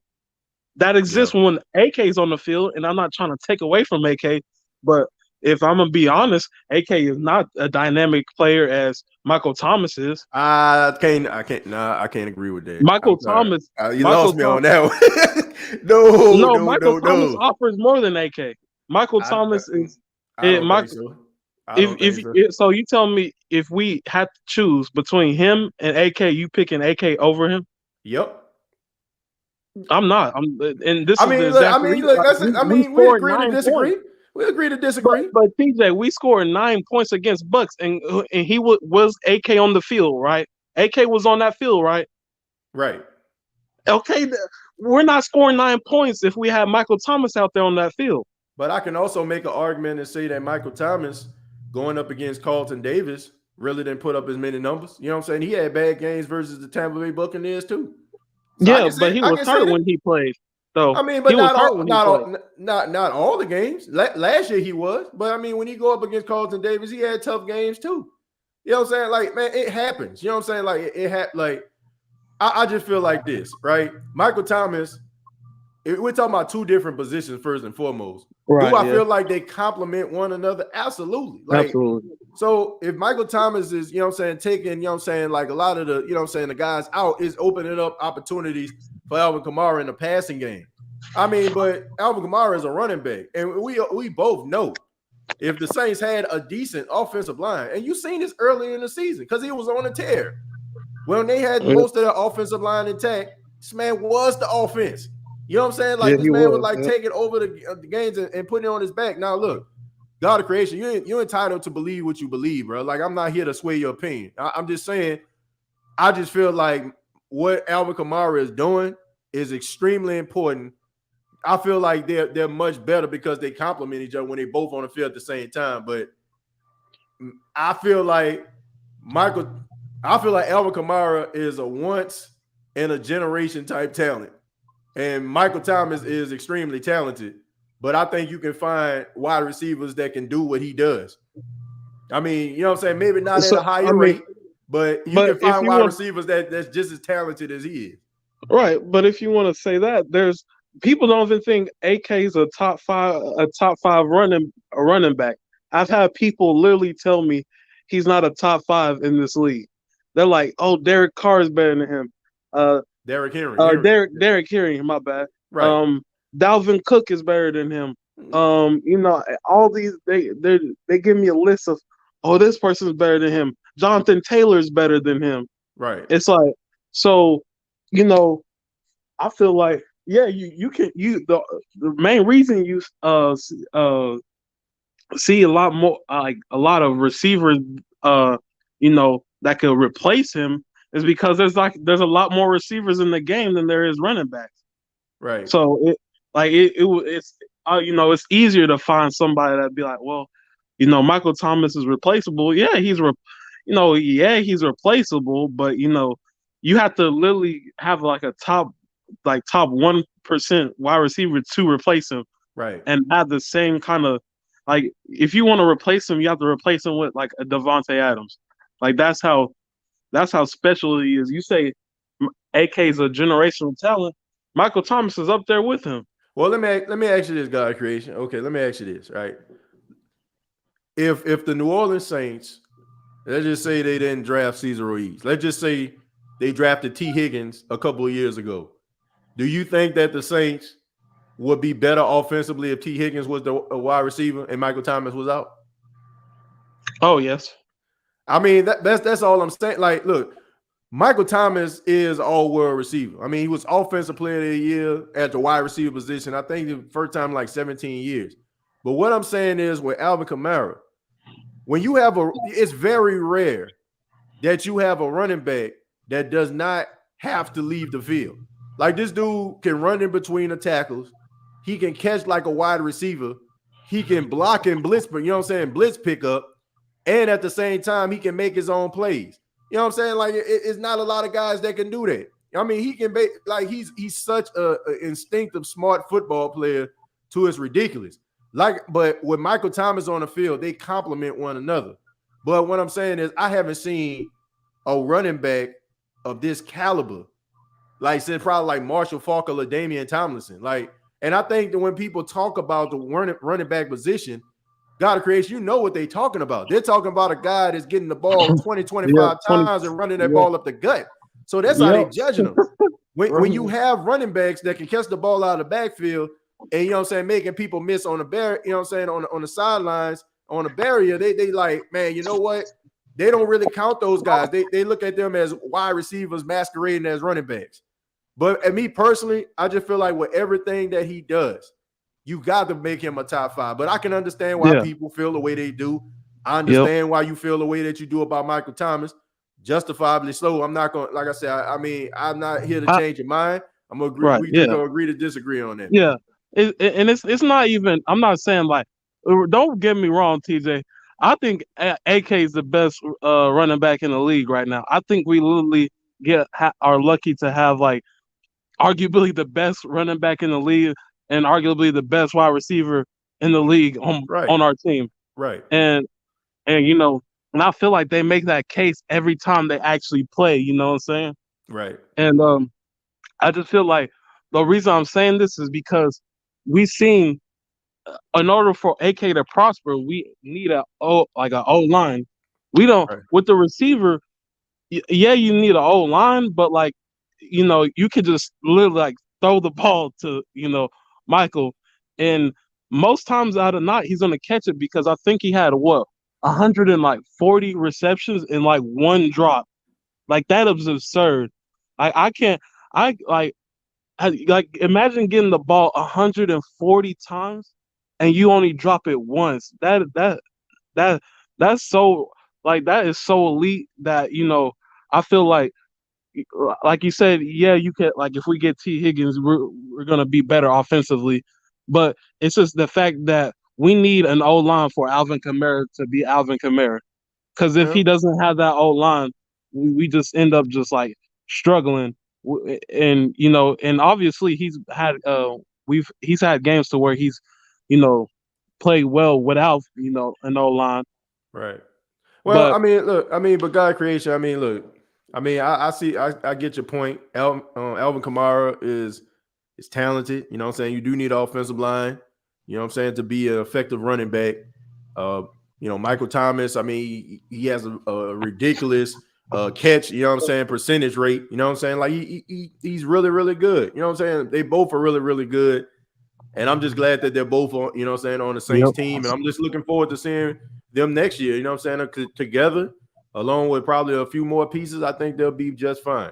But God creation, I want to say thank you, man. Appreciate the call. Call back anytime, man. I appreciate it. thank you, TJ, man. Much love. All right, much love, man. Yeah, I mean, look, God creation has some good points. Like I said, man, like I disagree with the whole point about, the Alvin Kamara, Michael Thomas thing, but me is entitled to his opinion on it, and I can understand why he feels that way. But I do feel like Alvin Kamara, you will miss Alvin Kamara more than you would Michael Thomas. Like if because I just think that Michael Thomas is a matchup nightmare, you know what I'm saying? But Alvin Kamara, like, he's the guy that people go into the game like, man, we got to stop this dude. He's the reason why they put 8 in the box. He's the reason why, you know what I'm saying, you trying to get these athletic linebackers play sideline to sidelines.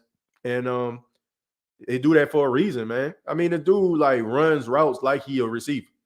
He catches the ball like he's a receiver. Let's see, TJ, somebody on the other line. Man, we need to kick Atlanta butts with number 7. Hey, TJ, I know everybody's excited with the win, but next week, best believe the Falcons are going to give it their all to beat us, to knock us out of the playoffs. So it's not 1, 2, 3 Cancun for them yet. Facts. Yeah, I mean, we all know misery loves company. And what better way to, send somebody else by knocking off your bitter rival and causing them not to be able to make the playoffs. So Michael Thomas is a top 5 receiver, even though he hasn't played this year. Who really could stop him from running a slant route or running the deep post and running any comeback route? Nobody. Yeah, he's talented, man. I agree, TJ. As much as I don't want to admit it, AK is not the best running back in the league. Derrick Henry is by far the league's best running back now. I mean, as a pure running back, not a pass catcher. Look, I like Derrick Henry. I do think that Derrick Henry deserves the title for best running back in the league, but I definitely feel like Alvin Kamara is a top 5 running back. Okay, I just think that what Alvin Kamara does is pretty remarkable. I just think that the people don't look at him as a classic running back. You know what I'm saying? Like a battering ram guy, like a guy that's running up the gut, carrying the ball 20 and 30 times a game, you know what I'm saying, and just completely wearing down the defense. I just don't think that they look at him that way, but that's not his fault. That's not the way the Saints use him. The way the Saints use him is in the passing game as well as in the running game. So can't knock him for that. TJ, if we make the playoffs, do you think we can at least play spoiler to a team? Yeah, I do, but it's going to take a Herculean effort by the defense, and it's going to take very little mistakes, well, no mistakes by the offense. Like the way the Saints played today, one thing that a lot of people aren't paying attention to, Saints didn't really have a lot of penalties today.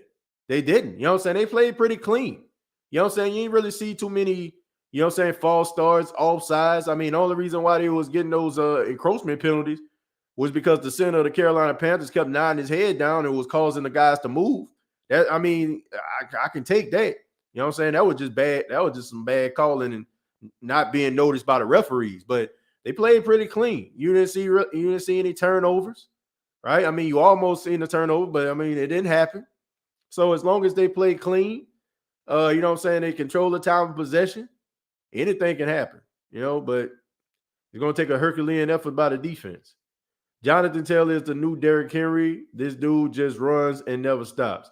DLP, I think Jonathan Taylor is really good, but he's not Derrick Henry. Derrick Henry was the leading rusher in the National Football League, I think, until like 2 weeks ago. And this dude hasn't played in like 6 or 7 games. So that tells you like what type of like tear this dude was on. Right? I mean, he was on a tear. Even with this crappy season, I'd be happy if we send the Bucs home in the playoff, even if we didn't win another game. Yeah, them are the Cowboys. Well, that would be great for me. Please give me a hell to the no if you think the Niners are going to win over the Rams. TJ, if our team loses to these sorry Dirty Birds, it's changed everything for that. Well, look, I don't know. I know it's a division game, right? And 49ers are playing the Rams. I mean, that game can go any way, you know what I'm saying? So I can't give a hell to the no for that. I don't know what's going to happen. I know division games are different. Facts, TJ, a clean game by the Saints. Not too many yellow towels on us. Yeah. And as long as you play like that, you'll be fine.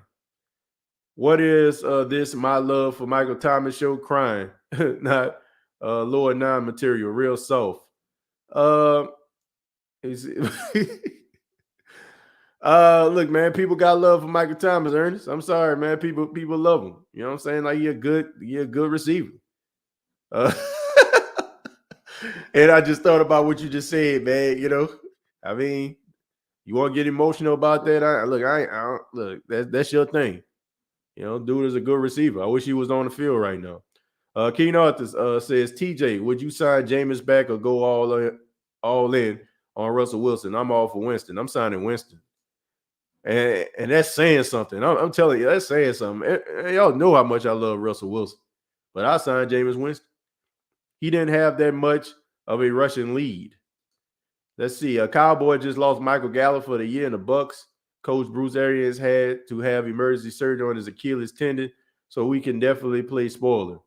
Well, I hate, you know what I'm saying, that happened to those individuals. You know what I'm saying? Like, I don't look at it like, you know, I mean, I don't want to look at it that way. But, you know, I mean, these guys go out there, they put their hearts on the line. They're trying to take care of their families. They're trying to do the things that they can in order for them to be able to, you know, be some of the best. And also, man, these two guys right here, Gallup and Godwin, man, I feel bad for them because these dudes could have made some really big money in the offseason. Finally getting that role as that possible number 1 receiver for a team that needs one. So it's not a good look. Unfortunately, it happened, but if the Saints land in the playoffs, you know, I would hope that they will put forth the best effort, you know, and if they just so happen to play Tampa, or they just so happen to play the Cowboys, hope they win. TJ, we need Ian Book back out there, right? I see what you did there.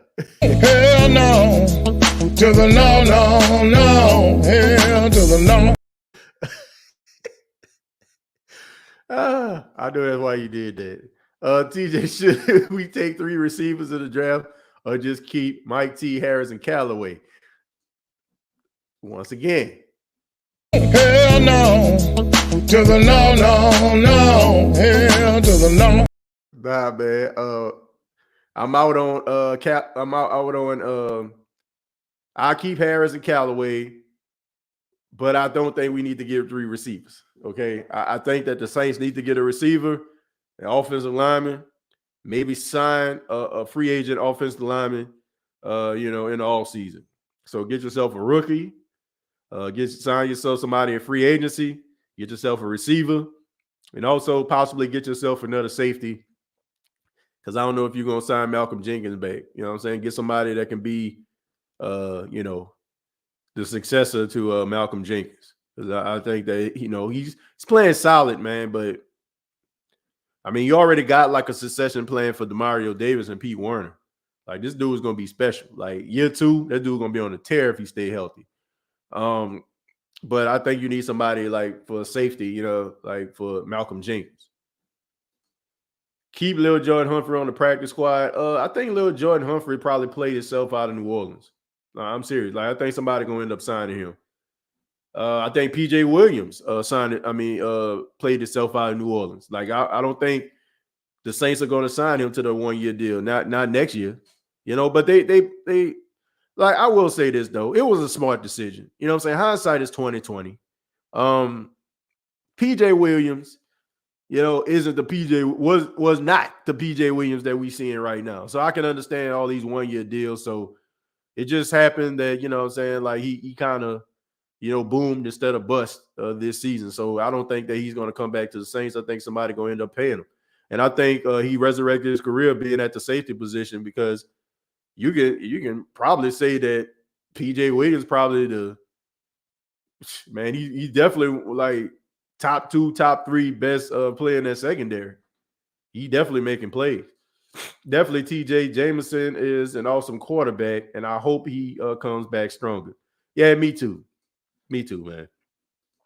Hey, TJ, your thoughts on Brock Lesnar winning the chip again? I didn't think it was bad. I just feel bad for the guys in the match. The match was supposed to go a different way till, they found out Roman Reigns had COVID and they had to change the match. So as a guy that's in the match, who probably was told that I'm going to win, and then all of a sudden change the plans, Brock Lesnar going to win the match, I probably would be ticked off. So, but I mean, it was a solid match, and I think they probably going to try to, have Roman fight Brock, and they're going to try to, have them battle for both of the titles, and maybe they just going to have one undisputed title.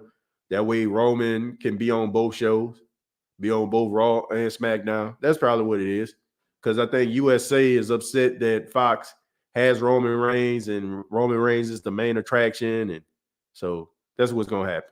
I think they're going to try to unify the titles. Let's see. I would have to say that this is a look down upon the Saints receivers as not being the reason why they're not winning. They're only part of the reason. Yes, offensive line struggles, also tight ends. Man, did a tight end catch a pass today? That's what I want to know. Did a tight end catch a pass? I don't think so. I mean, Adam Troutman, I seen him out there. He had that leg brace on. Juwan Johnson almost got killed, almost got his ribs broke because of that pass Taysom Hill threw. And I didn't see Nick Vernett. So tight ends, man, we need some help. We need some help there. Somebody need to call Cameron Braid or OJ Howard or something, man. They need some help. Tell that to AK Face, dude is in love. TJ a real soft Mike T sodas out. And by the way, using the Lord name in vain. Ernest, you ain't gonna let them have it, huh? You ain't gonna let them have it. Let's see. I don't think so. I'm gonna read a few more, and then we're gonna get up out of here, man. I saw that dude from Utah and was like, the Saints need him. Yeah, man. And I also seen that guy from Ohio State, but he's not eligible for the draft the next year, who had 347 yards, but he had 3 touchdowns and 15 catches. My goodness. That man was on a tear. And finally, Jerry Lewis says, is anyone going to admit it was a mistake to let Jared Cook go? Was it a mistake? I guess you have to say it was. I mean, as much as you get mad at what Jared Cook did, I guarantee you we wish we had him today or this season. I do. Okay, I do. I know people mad, but I would take him over anything we got right now. TJ, we need a running back to complement AK. Yeah. Thought Mark was going to do it, but Mark has reached that age where, what I'm saying, he's going to continue to have those injuries. And, I'm glad to see him back. I think he should be able to retire as a Saint. I mean, Mark Ingram is going to have an incredible career, after football. I mean, he's most likely going to be working for ESPN, doing college football. because he's such an animated guy.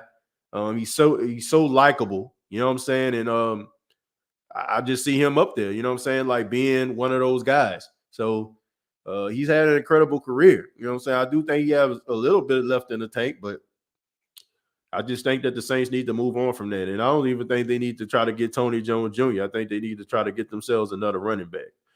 But I want to say thank you all for checking out the State of the Saints podcast. Really do appreciate it. Really do appreciate the love and the support that everybody shows. And also, I just want to acknowledge everybody in the chat. Thank you all so much. Before you go, if you can be so kind, if you have not already, hit that like button. Need to get the likes up, folks. You know, a lot of people enjoy the show, but don't seem like a lot of people are hitting that like button. You know what I'm saying? So if you want to support the show, please subscribe and also hit that like button, you know, because we want to get these numbers up, man. We want to let everybody know about the State of the Saints podcast. And also, the State of the Saints podcast is available on the Pigskin Podcast Network, as y'all can see right there above the screen.